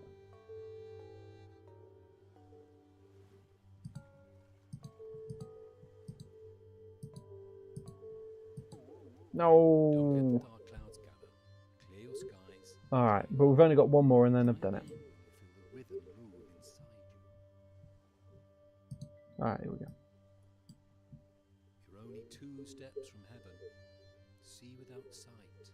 Let your ears be your guide. So 2 steps now, so we've got more to do. Oh, yikes. Ay caramba. Oh, I shouldn't say that, that's a swear word in Spanish. Oh, I've already done this one.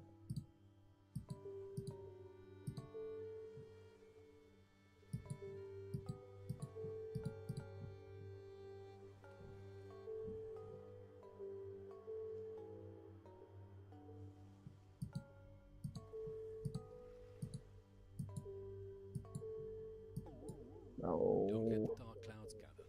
Clear your skies, clear your head. Try I've always again. been Feel the rhythm move bad inside you. musically. Maybe not.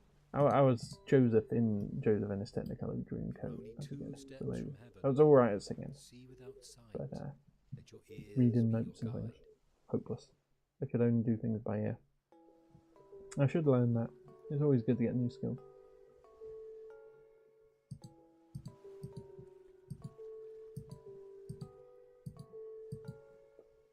Alright, here we go. Alright, focus. Ah, so skip over that one. Right.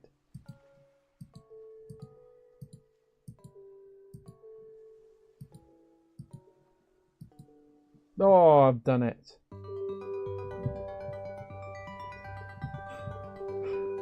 Alright, so ranting about AI, boomers, myophysitism, monophysitism, Calzadon and more was what I needed to focus.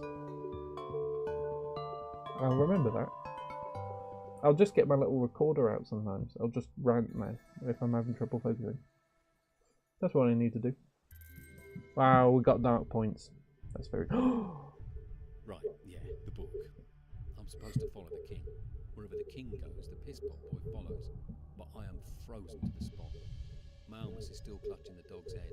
The blood, so much blood. A blast of horns from the palace gate wakes us both up. It's the king's clarion. He's left the palace. My job then was to attend to the next in line still home, Malmus. As soon as the horns fade, he's up and on the move. I have to follow him. Piss boy's orders. We go down into the palace bowels, down into a dusty library, no windows. I'd never seen it before. The king never went below ground. I stood as far back as I could get. The man still had that dog's head, for fuck's sake. We were down there all day. All day. I've no idea how long I stood there quiet as a mouse.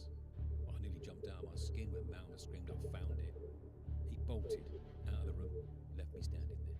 So I went and had a look, didn't I? I regret that look each and every day. I should have left. I should have followed the prince like a good piss pot boy. But oh no. I had to go and see what it was he'd found, didn't I? On the table, the book. On the open page, there's this picture of a gemstone, cold and heartless. He's looking at me, I swear, like it was supper. And that was the last time I was in that palace. That fucking stone. To this day, I can't sleep one night without it creeping into my dreams. I can feel it clawing at me, trying to pull me out of my own skin. So here I am, man. Here I am. Wow. Cosmic, I can feel the elevations. The lotus is set to fly. I will leave this earth for the glory of the sky. He's actually doing it. There is no more doubt. Prince Malmus and the Orkenstone. They are as one. Hang on, no. This half-baked soap dodger ain't said nothing about Malmus actually finding the stone, unless you count seeing the thing in a book as finding it. How were you called to the Order, Valmy? Well, I was throwing a stick up a cargo tree one day when I heard this voice telling me I ought to hot-foot it over to Oakridge. And you, Oswald? The Muzz called me to its side. Alright, I get it. The feckin' stone can talk inside your head, too. Stupid magical artifacts. Always messing with your inner money log. The path is clear. Find the stone, find the prince. Oh, sure. Easy bag and peasy. Hang on a minute. That explorer in the cave. He was looking for some treasure more valuable than all the world's gold. Reckon a magical stone that can talk inside your head's worth a few bob. It pains me to say it, but the muck spout may just have it. Find the map, find the stone. Alright, so what's the quest?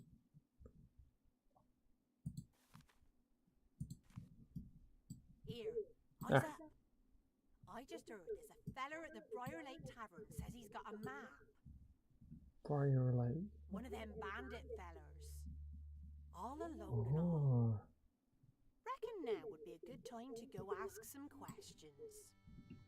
You know, questions like, is you ready to die? Or, I'm gonna cut your murdering face off, you muddy nugget. The bandits cannot communicate with your hand. Approach them in possession of a hero. Alright. Shall we use our new hero? I can see Melisandre has done the dancing crocodiles. What we love to see. I think it did deserve a dance, didn't it? It's been hours in the making.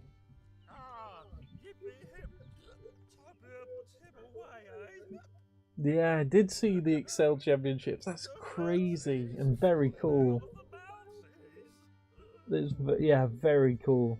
I did send it to my brother, but he hasn't responded yet, but he's very busy. So wait till after his exams. He's probably doing enough Excel.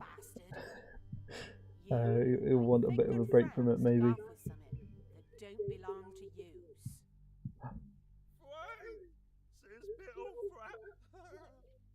How long you been face down in the drink? Half a week? Let's just chop him up. See if the map don't come out his veins. What's that? You know, gotta slice me up, see? What do you want to know? Well, let's see if the old noggin has any nogs still in, eh? The map, you sozzle wedge. The feckin' map your friend stabbed off our cave diver. Whoa! You mean that fiddle locker? That small rat in Crystal Cave? Well, that'll be telling. Bandits on up, we don't live now for nothing. We's only sell. I tax me pay me pots. Get a load of this, twat lammer. Reckons we's gonna pay him for information. Pay him in sword slaps. We do not stoop as low as these broken men. The shedding of blood should always be a last resort. That's not how we do things where I's from. Eye for an eye, tooth for tooth. Cut for your ding-dongs for punching the mooth. My limited knowledge of distant dialects leads me to believe this inebriated imbecile wants the trifling sum of £5 for information.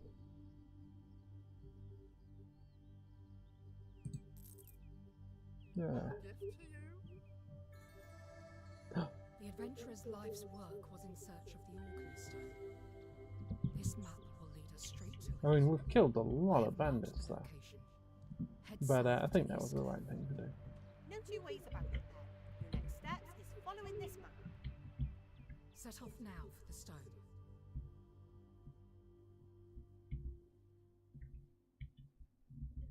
So East Cliff, that's here. Ah, we finally unlocked here. This is the one we've been trying to break into, and we did. But we can just go in officially. But we've already broken into it. We know we can do that, so we don't have to feel bad about the fact it's not claimed. They didn't let us claim it. Look at the size of them knockers. Ow, the brown blazers. Is we getting past that? This door. It is impenetrable, even to your most destructive powers. The magic that built this is ancient and puissant. It's what, you say?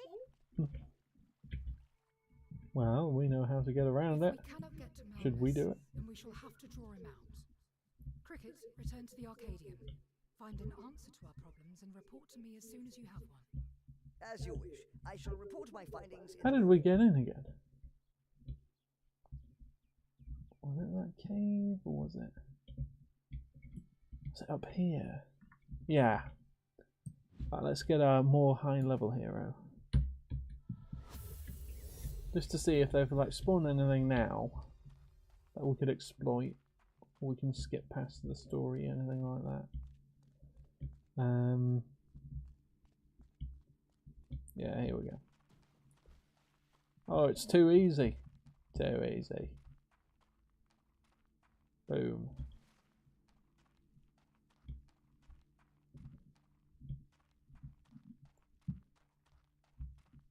Yeah, as I'm getting into this, it does have a different feel from Fable, like a good one, fully English, fully, you know, all the rest of it, nostalgic. But it's its own beast that I'm beginning to appreciate on its own merits. I feel different with this. I suppose not as in the Fable world. Obviously, you see it all go from this ancient to medieval realm of heroes, and then everything becomes sort of more mundane. So the Age of Heroes passes, but this obviously doesn't have that, because that was a sweeping story, and just begins in the industrial period. But I like it. I like where it is, and I mean, if it does count as in the Fable world and it's picking up where Fable left off, then it does have all that as well. But I don't think it does. All right, let's I guess we... Oh, right, night challenge. Where is it? Oh, it's just back here again. Alright. Easily done. You know, let's drop him there. Her there. I think there's someone on this side. Yes. So... Oh, I thought I'd grabbed her. Did I not? Yeah, the Excel thing, it was very cool. And creative ways of doing it. They thought of some very good... Oh, I have to use magic this time. Is it H? Right, lightning. Well, I can do. I've been upgrading the lightning. So, this is an easy one. Oh, we've got to complete the night quite quickly, though.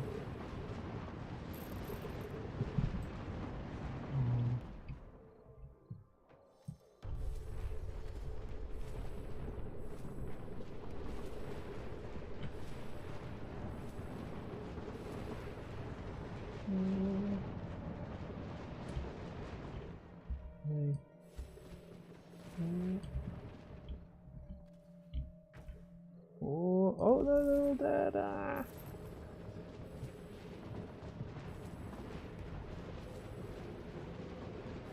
We've only got a minute.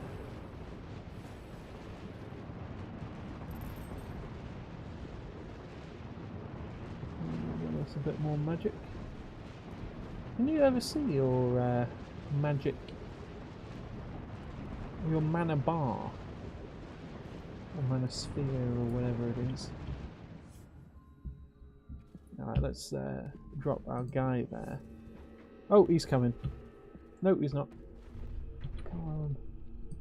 There.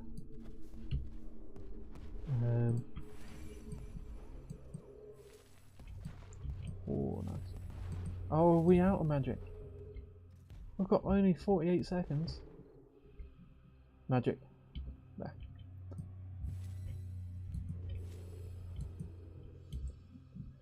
Oh, that wasn't enough magic.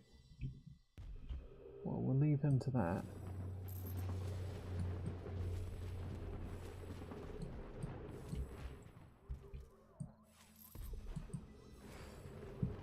Well, I don't know if we'll get all the rewards, but Alright,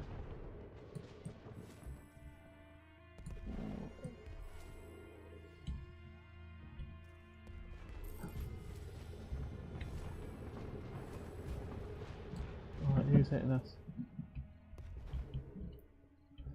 13.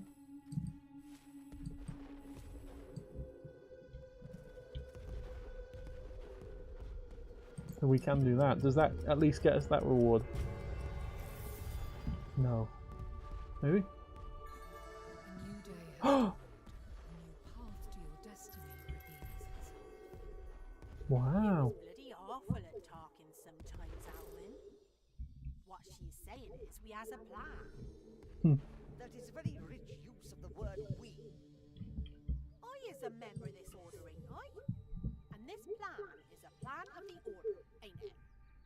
Then yeah, we has a plan. It's quite simple, really. You builds a great big fighting shack. Your big bad Prince Maggots will come out and see what all the fuss is about.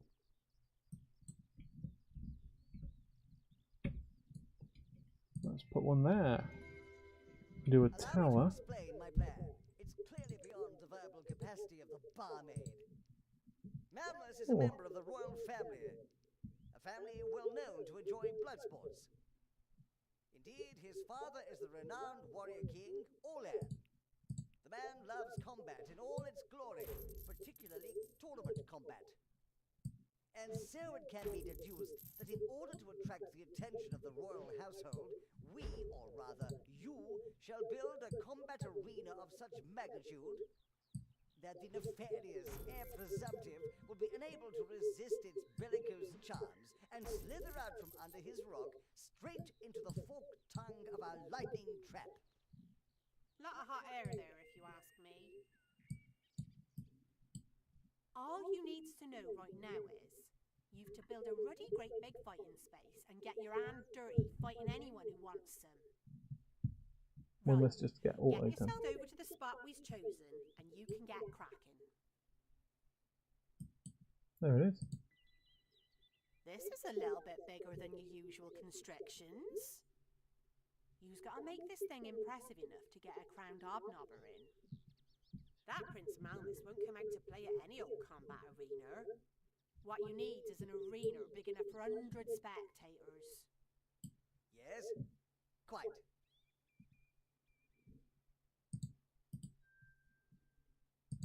There we go, the arena. Alright, I had been asking about that, hadn't I? Alright, stadium ladders. Yeah.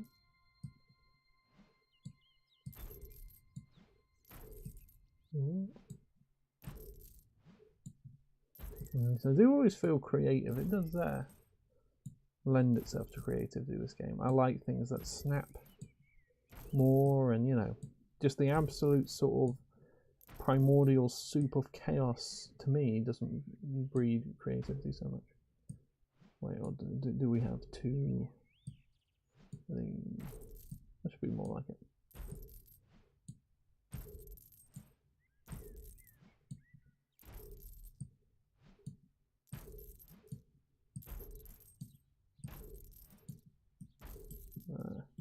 Oh, that's cool. You can have them one on top of the other.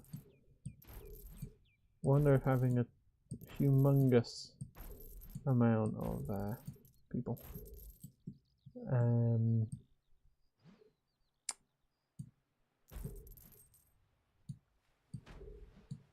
Like that.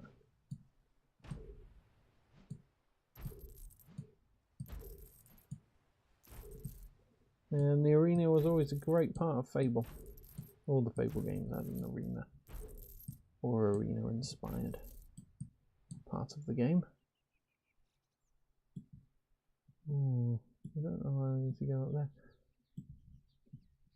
Well, we need more.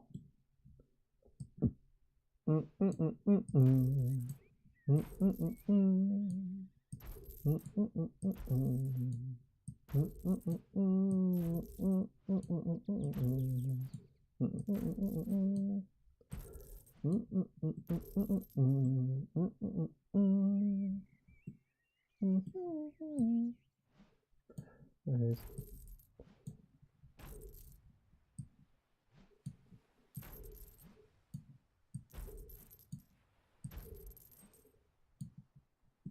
So what are the other big Finnish exports? I was saying at the start of the show, but you might not have been there for it. I was enjoying some Finnish licorice. It's sisu, xylitol, salmiakki, which is very nice. My Finnish friend Pekka had introduced me to it, so maybe that's something Finland could pivot towards economically. That should be enough stands. I don't know if you've had any of that or if you're a fan of licorice. Some people hate it. There's a big sort of debate going on in the health and safety world about whether it's good for you or not. But, you know. Should I finish? I mean, I could afford finishing it. I wonder if having a huge crowd helps. Then we'll give them a roof, I think. It can only help.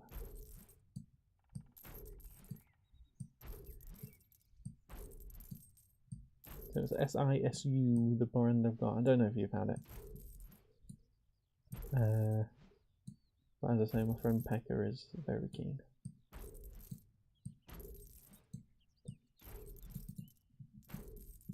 And he's made a lifelong fan out of me.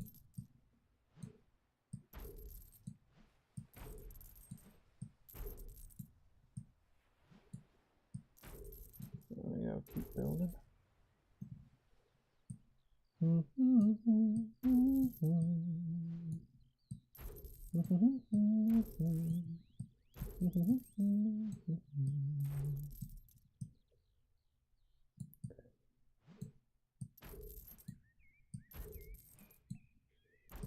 There we are. Okay, on to the next. Oh, what did I do? There it is. Alright, maybe we do it that way around, or do we? There. That looks better, doesn't it? That's more what we're after.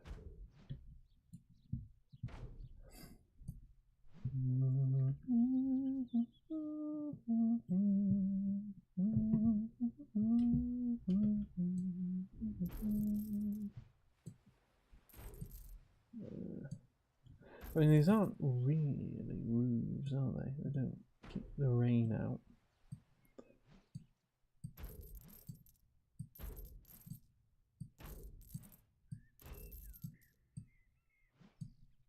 Which you'd imagine would be the point of a roof, of a roof.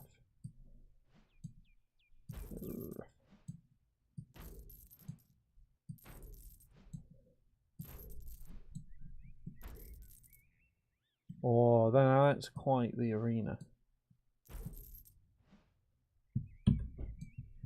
Royalty would have to be mad not to go for it.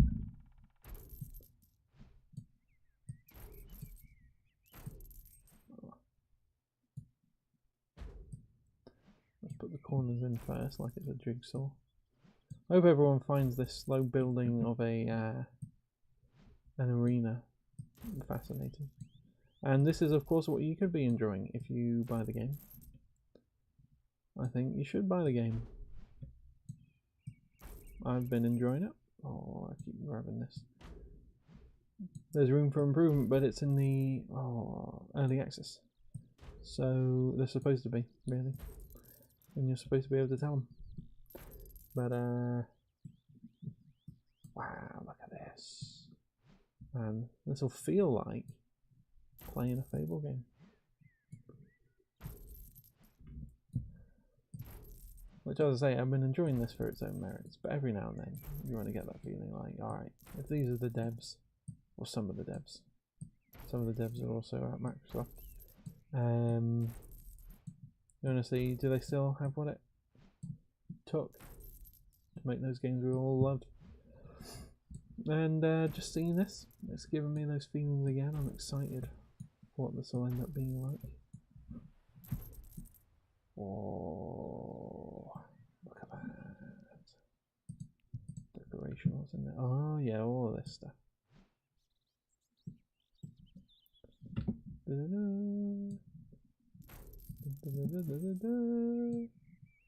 There we are.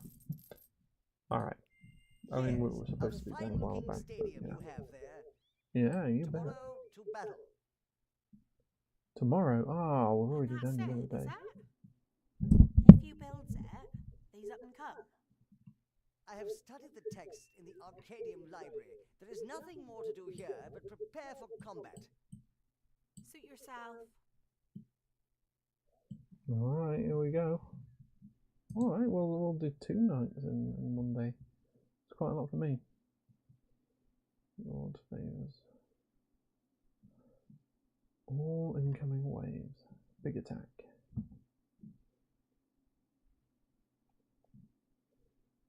Where is that? Here? Does any... Oh! It's the cotton village.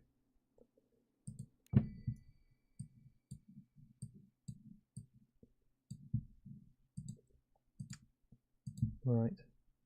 I've already missed it. Yes. Runes. Oh! Oh!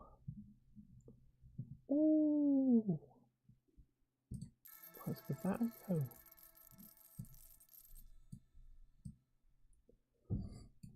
And what are some of these things? Oh, that looks good. All exciting about seeing everything they come out with. But more cloth, I think, is what we're needing, isn't it? Well, that's what we feel we're behind on.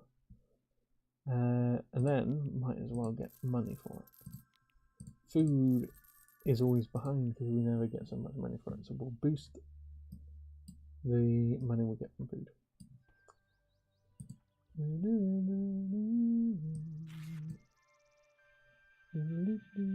Oh, it needs to be tasty. They're expecting more from us. Every bite hot and not. Tricky McDicky. This sounds fairly tricky.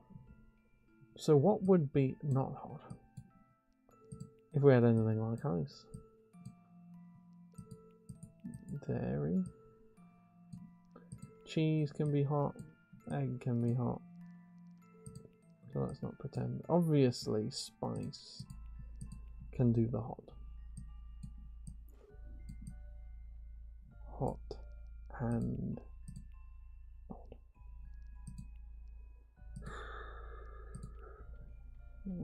Alright, if anyone has any ideas, do be my guest.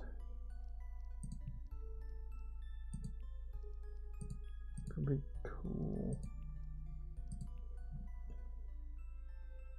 Soy sauce. Cream could cool it down because you meant to refrigerate that.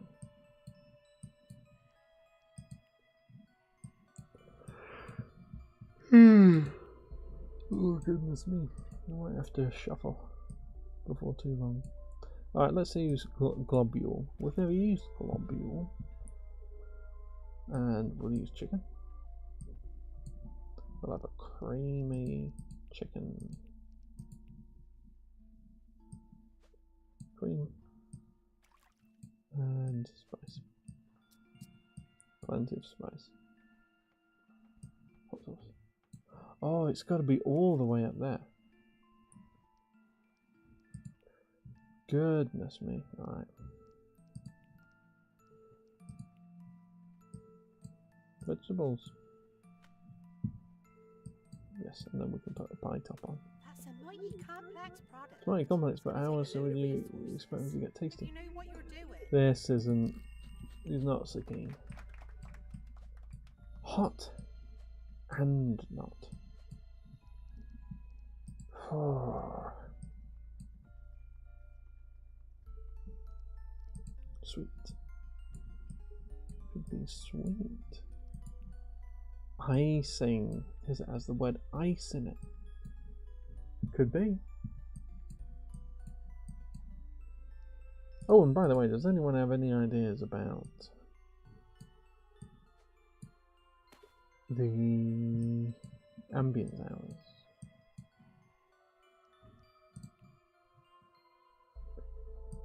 If you do, be my guest.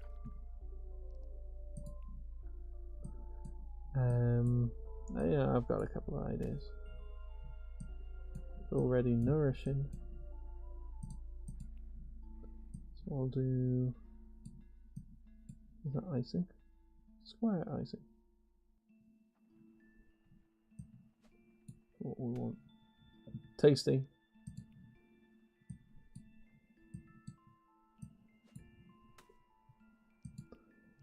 It just says food. So do that and then condiments. Spicy. Delicious.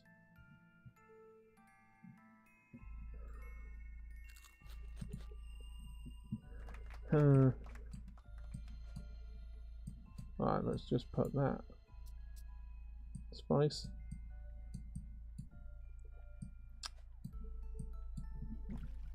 There. There's that. Right. We'll give him cleaver. We'll just enjoy it. Oh, look at that. This would be one of the worst meals.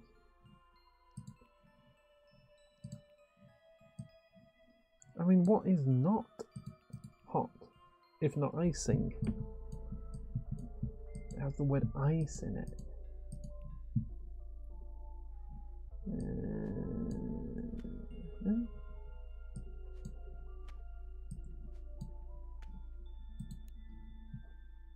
Delicious.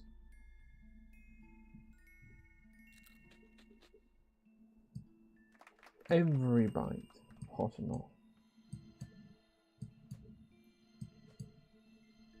Oh, Melissa says, sorry, I was looking for a while. I do know Sisu, and it's very popular indeed. Nice. Yeah, I've been quite keen on it. probably for 5 or 6 years. So, if Nokia doesn't pan out, maybe Sisu becomes Finland's main export. And by the way, Melansomnia, do you have any idea about every bite hot and not?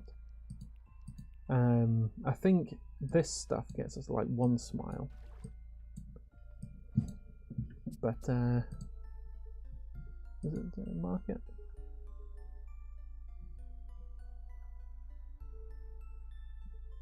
Or does it say if they like it or not? Or maybe they got rid of that because it never worked for me. But it did for other people. But then my game's always crashing. You take the details tab. Parts. Oh, that's what you need. It needs 3 parts. Well, we've got 3 parts. Make. Oh, I see this. Sales for fair profit. Balanced food. Expensive meat and disliked. Oh, that's where it says disliked. Yes. My game's a few key features have not been working in my game, and just in this stream it's crashed a couple of times. Just as a heads up. I don't know why. But there's been an update. Maybe running old saves and updates does that. Alright, if you have cheese with a bit of spice on it, then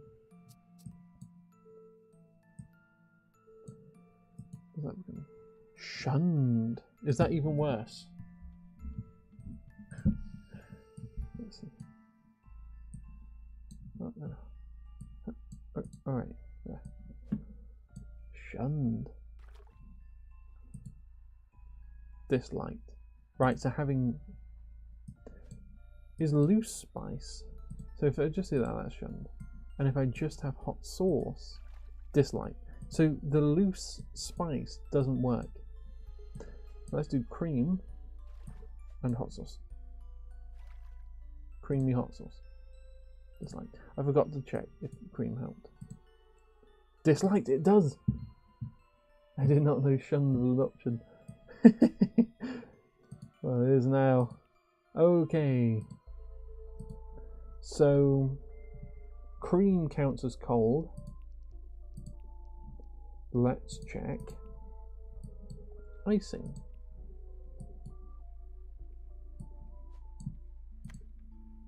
Disliked. Icing is cold. Perhaps it just wasn't complex enough. Why would it need to be cold? It says every bite hot and not. So I guess I assumed not meant the opposite. So every bite has to be that. So we have to include things that are either one or the other. Perhaps. Is that still disliked? Didn't check if they were good enough on its own. These are all condiments. Yeah, I don't know if I have any main food things that count as cold. Yeah, the cheese didn't help one with the other, did it? So we got rid of the cheese.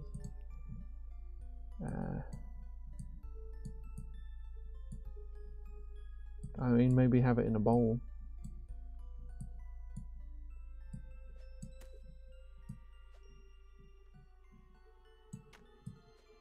Yeah, we'll put our spice egg in a pot like that. Then we only need to add... It's still disliked though, so that doesn't help. Oh man. Disliked.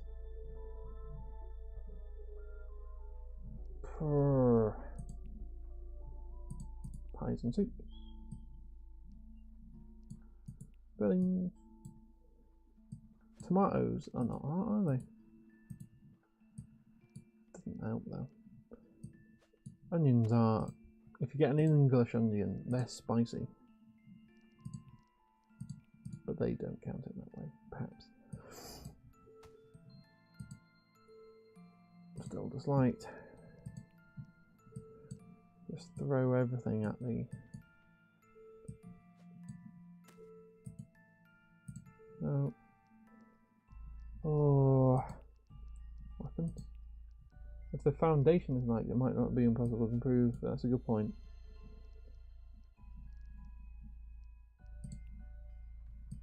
Alright, yeah, let's have a look at this. Just this light. So maybe that counts as cold. Maybe it will say here. No.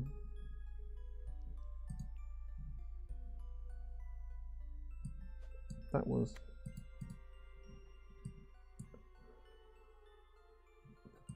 Is chocolate dipped strawberry cold?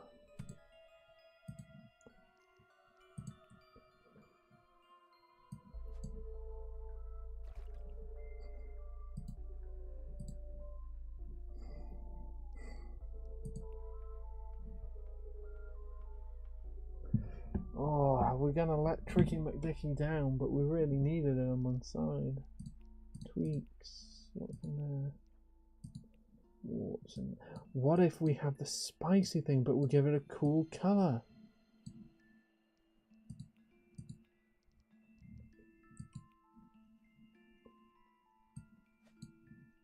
I mean, we can just try it as a theory.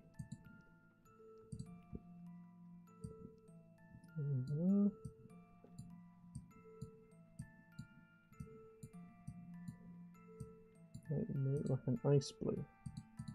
Oh, it doesn't let us. Oh. Right. Alright, well, I should keep some of that to the side, actually. Because we know it's got to include this.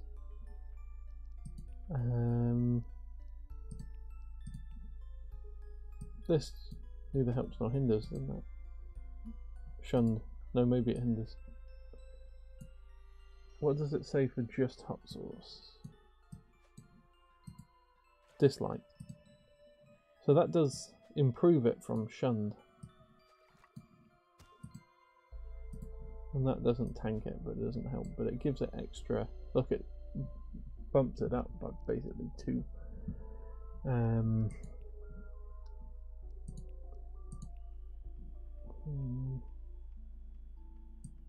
Is that cold?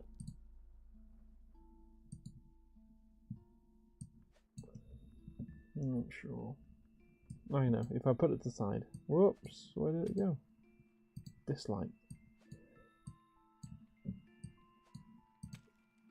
Popular? Well, chili made it shunned. Just chili on its own. Trendy. Tomato and chili. Actually, I quite like tomato and chili when I've had it in a sandwich. Right, so this will do it. We just need to make it tasty. So we will need to find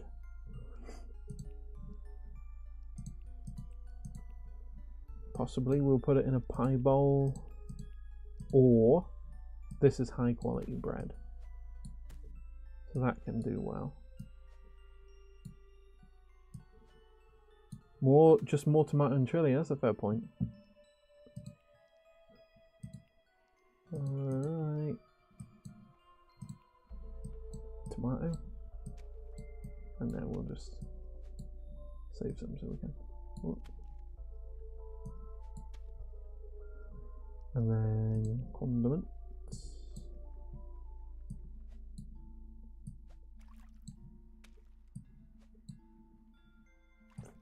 That's taking it up. Oh, but you can't just keep spamming. They have their limits. It's giving it a boost though. Trendy. Put a cleaver in it. A couple.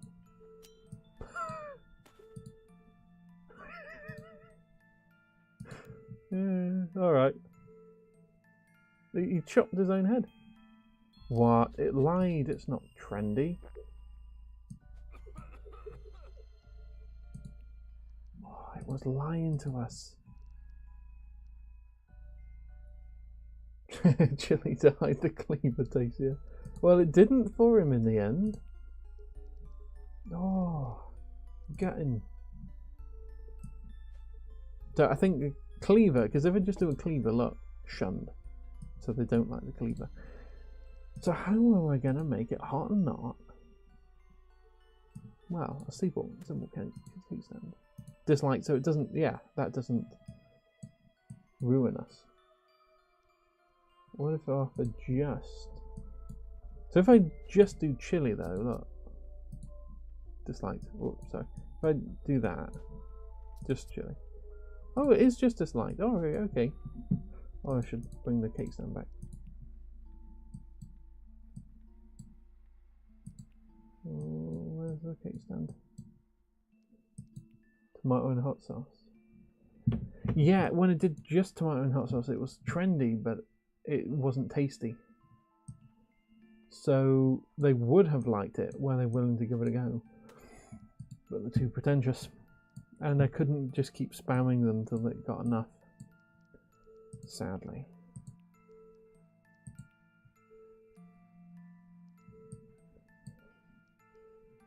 And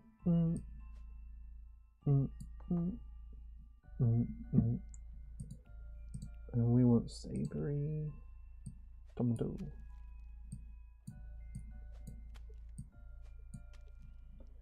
Right.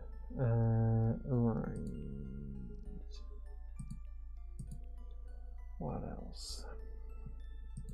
Should we have it in a pie tin? But the cob loaf. Oh no, maybe it doesn't boost it all that much. Maybe it just boosts it as much as bread can. Yeah, that boosts it more. Let's go tomato. Wait, if it's in a pie thing, we need a pie base, and that means globule. Tomato. Chili. Tomato. Tomato. That's made it nourishing. Nourishing, affordable to make, and trendy. Tasty is mostly about cost. Might not affect rating anyways. Yeah. It's just what do we add that won't ruin it? That will bring us over the edge. Did they hate the cleaver? I think they did. Let's give it a go and then we'll get rid of the cleaver if they hate it. Yeah. Oh, it did better than last time. Oh.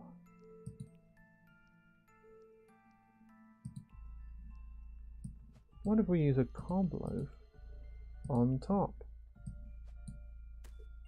Oh, that's worse. I should have guessed that actually. That's on me. Chicken. Chicken and that's made it tasty.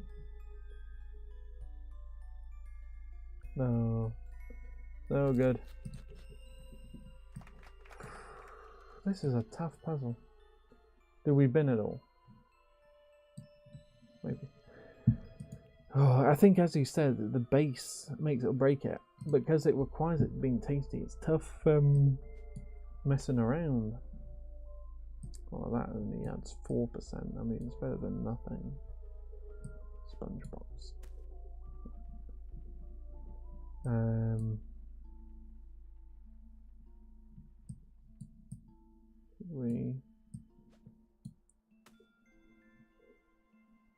Tomato and hot sauce only. But I don't know how we can get to tasty, because like it doesn't get that far.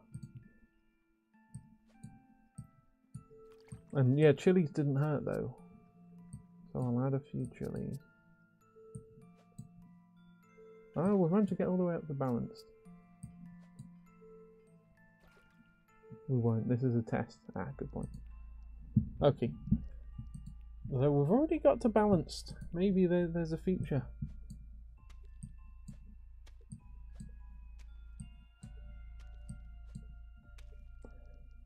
So we just spam as much spice and hot sauce.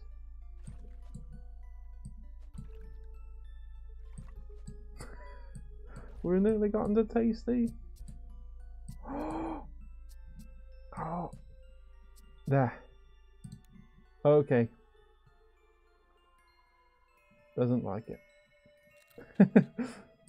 But he doesn't hate it. Even though in real life he would hate that. But it stopped being trendy at some point.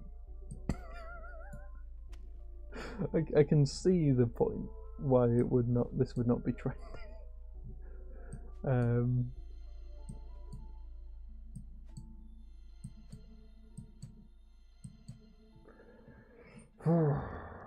So there's something it's missing.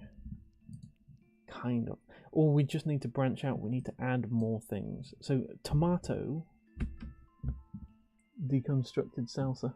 Oh yeah. It is. Wait a second. Salsa has onions. Let's make this a salsa.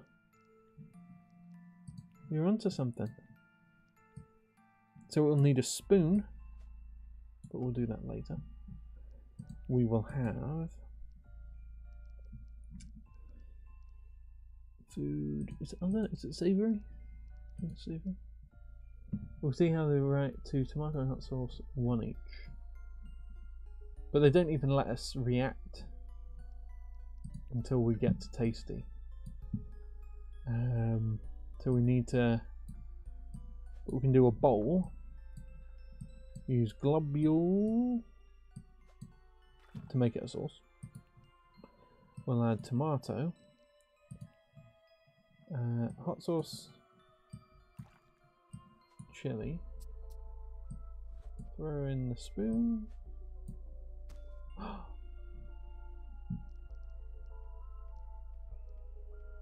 Is that true? Yeah, I think. Yeah, look.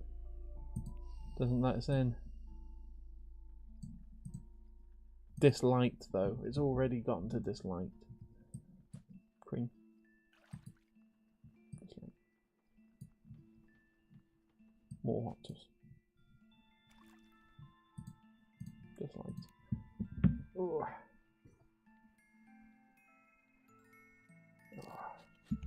So that is disliked. We know what disliked looks like.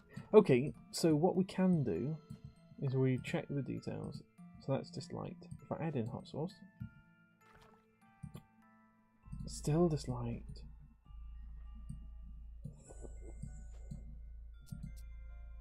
Disliked. And was it savoury fillings?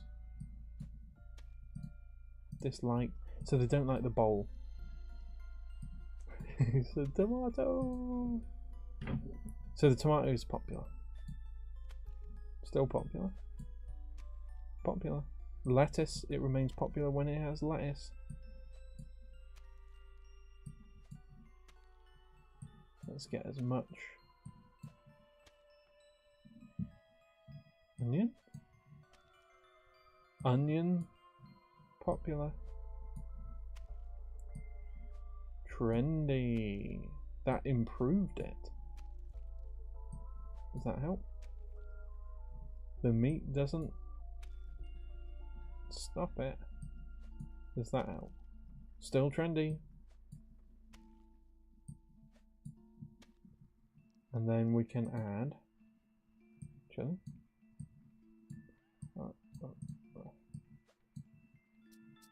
So it's tasty.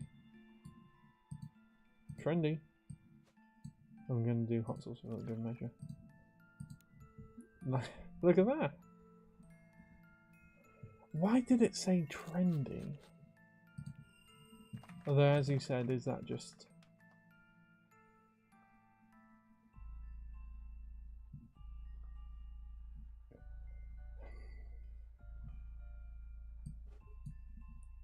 Is that just the price? Because it makes a profit of 90. So we could just do that. We can make it, it's cheap to make, but it makes us £90 per unit. Do we just make money on it? Is trendy better than popular? It's hard to say because it seems as if no, you're right. I mean, baby popular is better, meaning the meats let us down, maybe.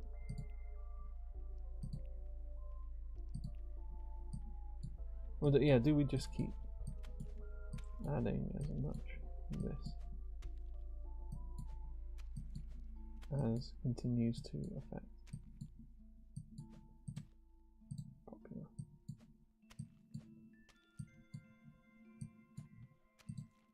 Popular, cheese is fine.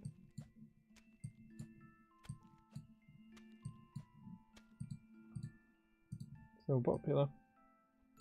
Onion, still popular.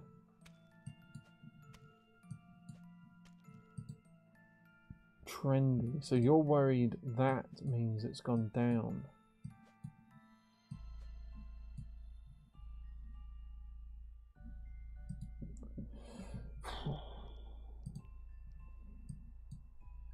Cleaver.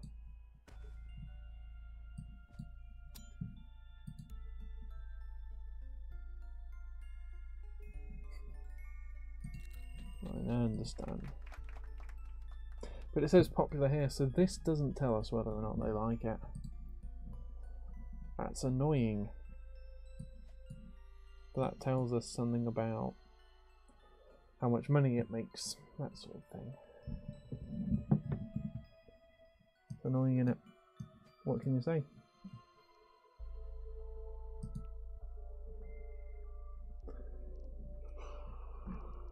Well, if we're having tomatoes and other stuff, that goes well in the sandwich. It's basically a BLT, a spicy BLT is what we're thinking, roughly.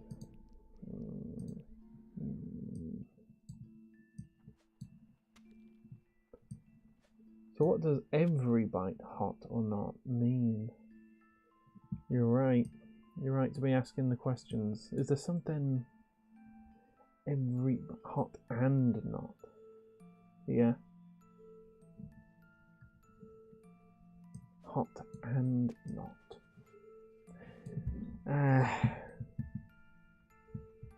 Every bite, hot and not.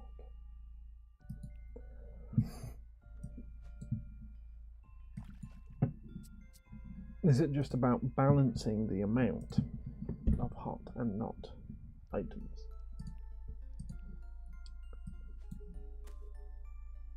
I mean, we wouldn't be able to test that.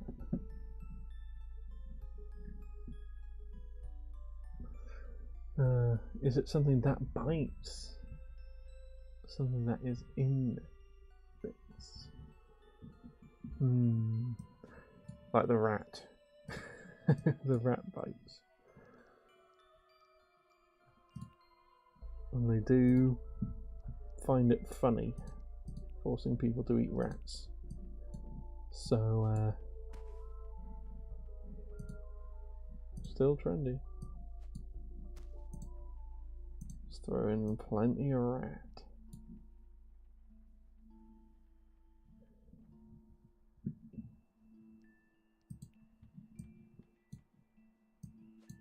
I mean, onion does have a bite to it, but we're worried it negatively affects final outcome.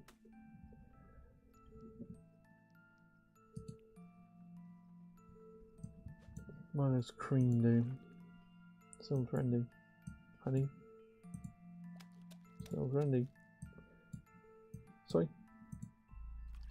Yeah, I think trendy is the price. I think you're quite right about that. Chocolate. Oh, they get disliked. That does make it sound like it isn't. But alright, they don't like chocolate.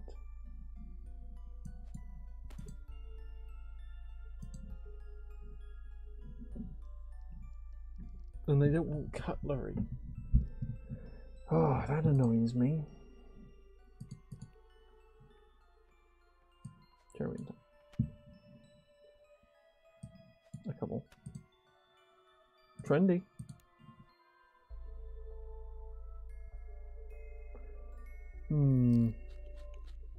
Then something says the only thing I like about this UI is that it works on a small screen. Yeah, I like messing with things in the background. Look at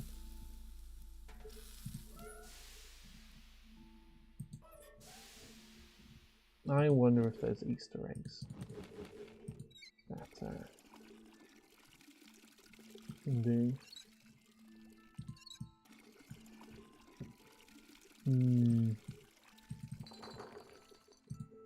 It does feel like it, doesn't it?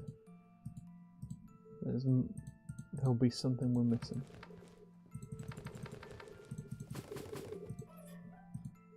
Can we open the window now?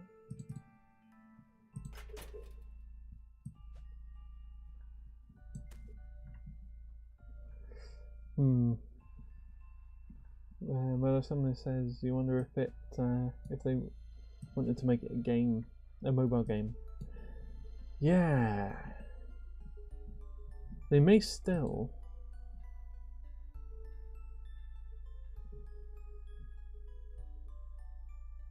You can look at the whole thing. That's interesting.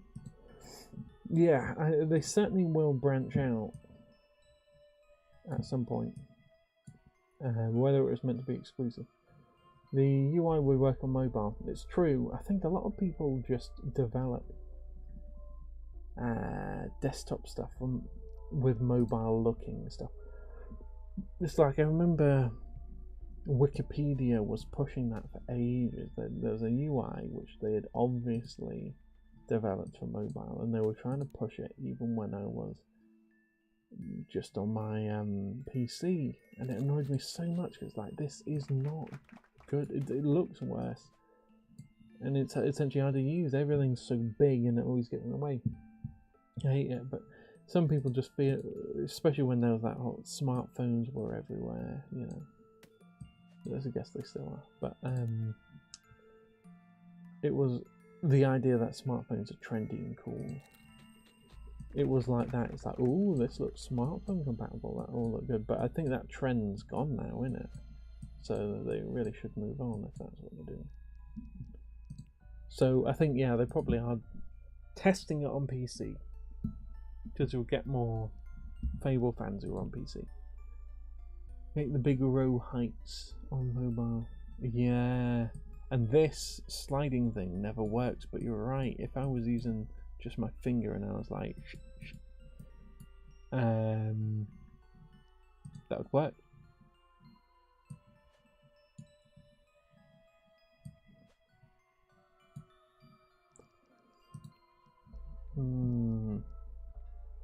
Takes ages to read anything. Yeah, because you're always scrolling.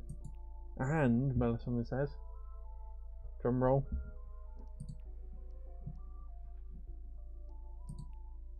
Ooh. What's the most annoying thing? On mobile, your hand would be the God hand. Yeah. Yeah.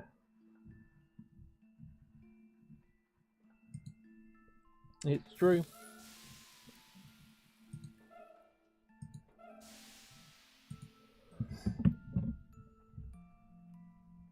Yeah.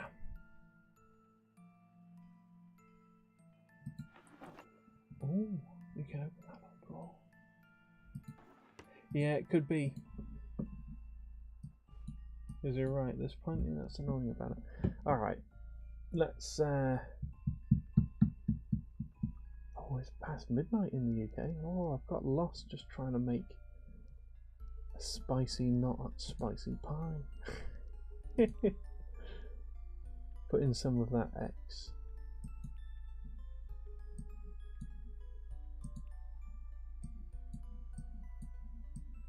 Did they like icing? Popular! Oh! On the right.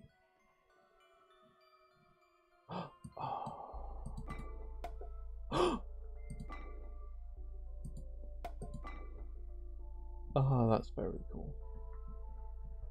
But look at that! Icing's popular. That changes everything. Still popular. Okay. Maybe we do make a cake.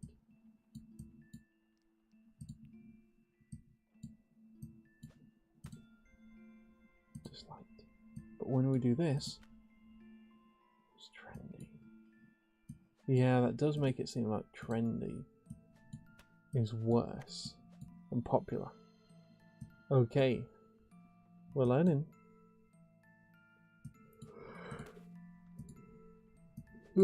Cake is wrong. Cake's not the way to go. Oh, that's the way to go. SpongeBob is popular.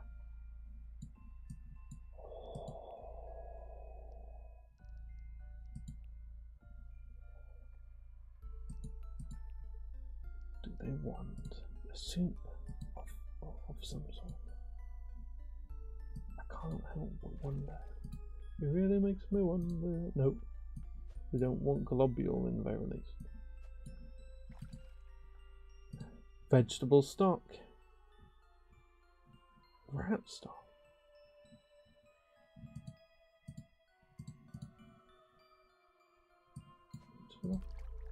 So popular. I know about popular. It's not about aptitude, it's the way you view. They're very, very true to me. Very, very popular, like me.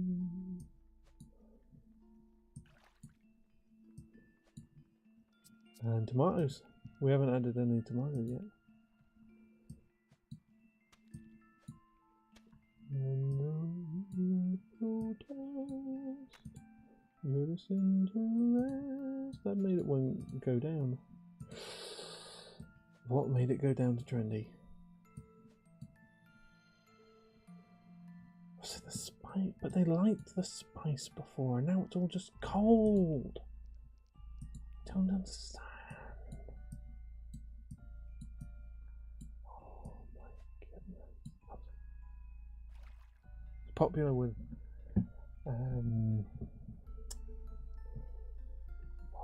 goodness.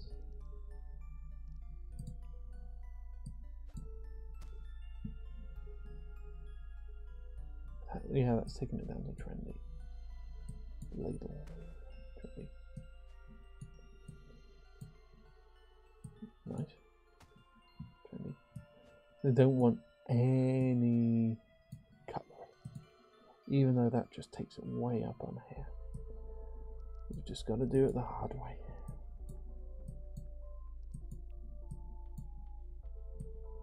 Meat. Yeah, they don't want the meat. What they want is chicken stock. No, they don't.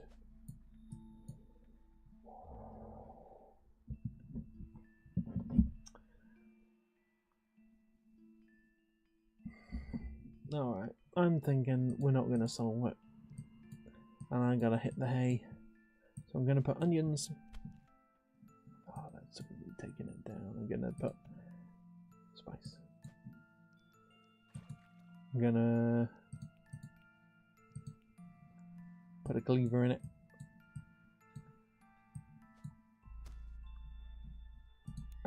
He's just going to have to eat.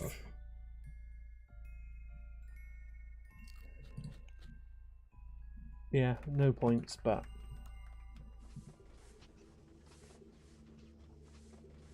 oh, okay. The game had been crashing before. I was worried it was going to be. Okay, Melisomnia, do you have any ideas about where the ambience hour should be? Any preferences?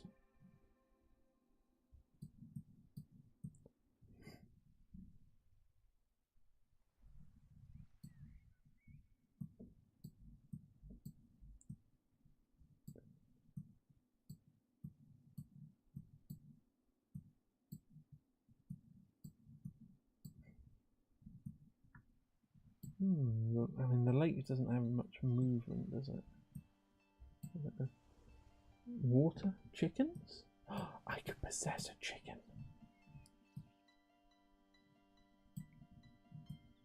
Oh, chicken.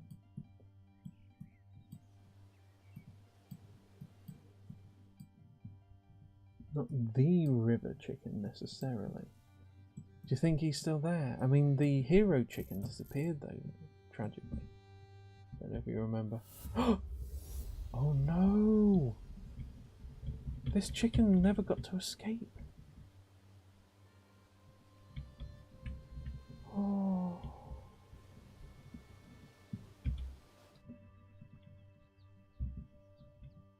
Oh, but the hero chicken disappeared.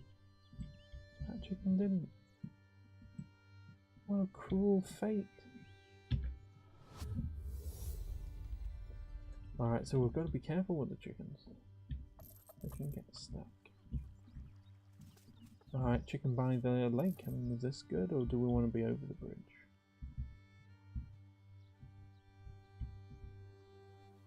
By the waterfall. Yeah, there's a bit of action there. You get music, you get waterfall, although the effect on that isn't perfect. But that's a bit better. Because you get a bit of the smoke, you get the river going past. This is quite nice. What do you think, Melisandre? Is this... We have it drinking the water? And then I might call it then. Chicken by the river. Alright. In which case, I hope everyone had a good Royal 8 Day or Oak Apple Day or something. I think it's called something like that. It used to be a very big feast. Yesterday, because now it's gone midnight where I am. Yesterday used to be a very big day in England. But somebody says thanks for the stream. Oh, no problem. I like doing it. I'll keep at it. I will. I'm enjoying getting back into it. It's been a while, and it's been good. And thank you for tuning in. It's not a thing without you. More AI talks in the future, I hope. Yeah, I mean, I think a lot about it. I'm broadly for it. My sister's very against it, so we have very long conversations. It's something we talk a lot about. Chicken slipping. Oh, I might have to move it a little. Oh, okay. This might do. Alright, we'll take it a bit further away from the water. Alright. That'll do it. Okay. Yes, but I will. And yeah, thank you for tuning in. Thank you a lot. It's really does really help. Oh, the water music's done. Alright, I'll have to figure out how to get this ambience out.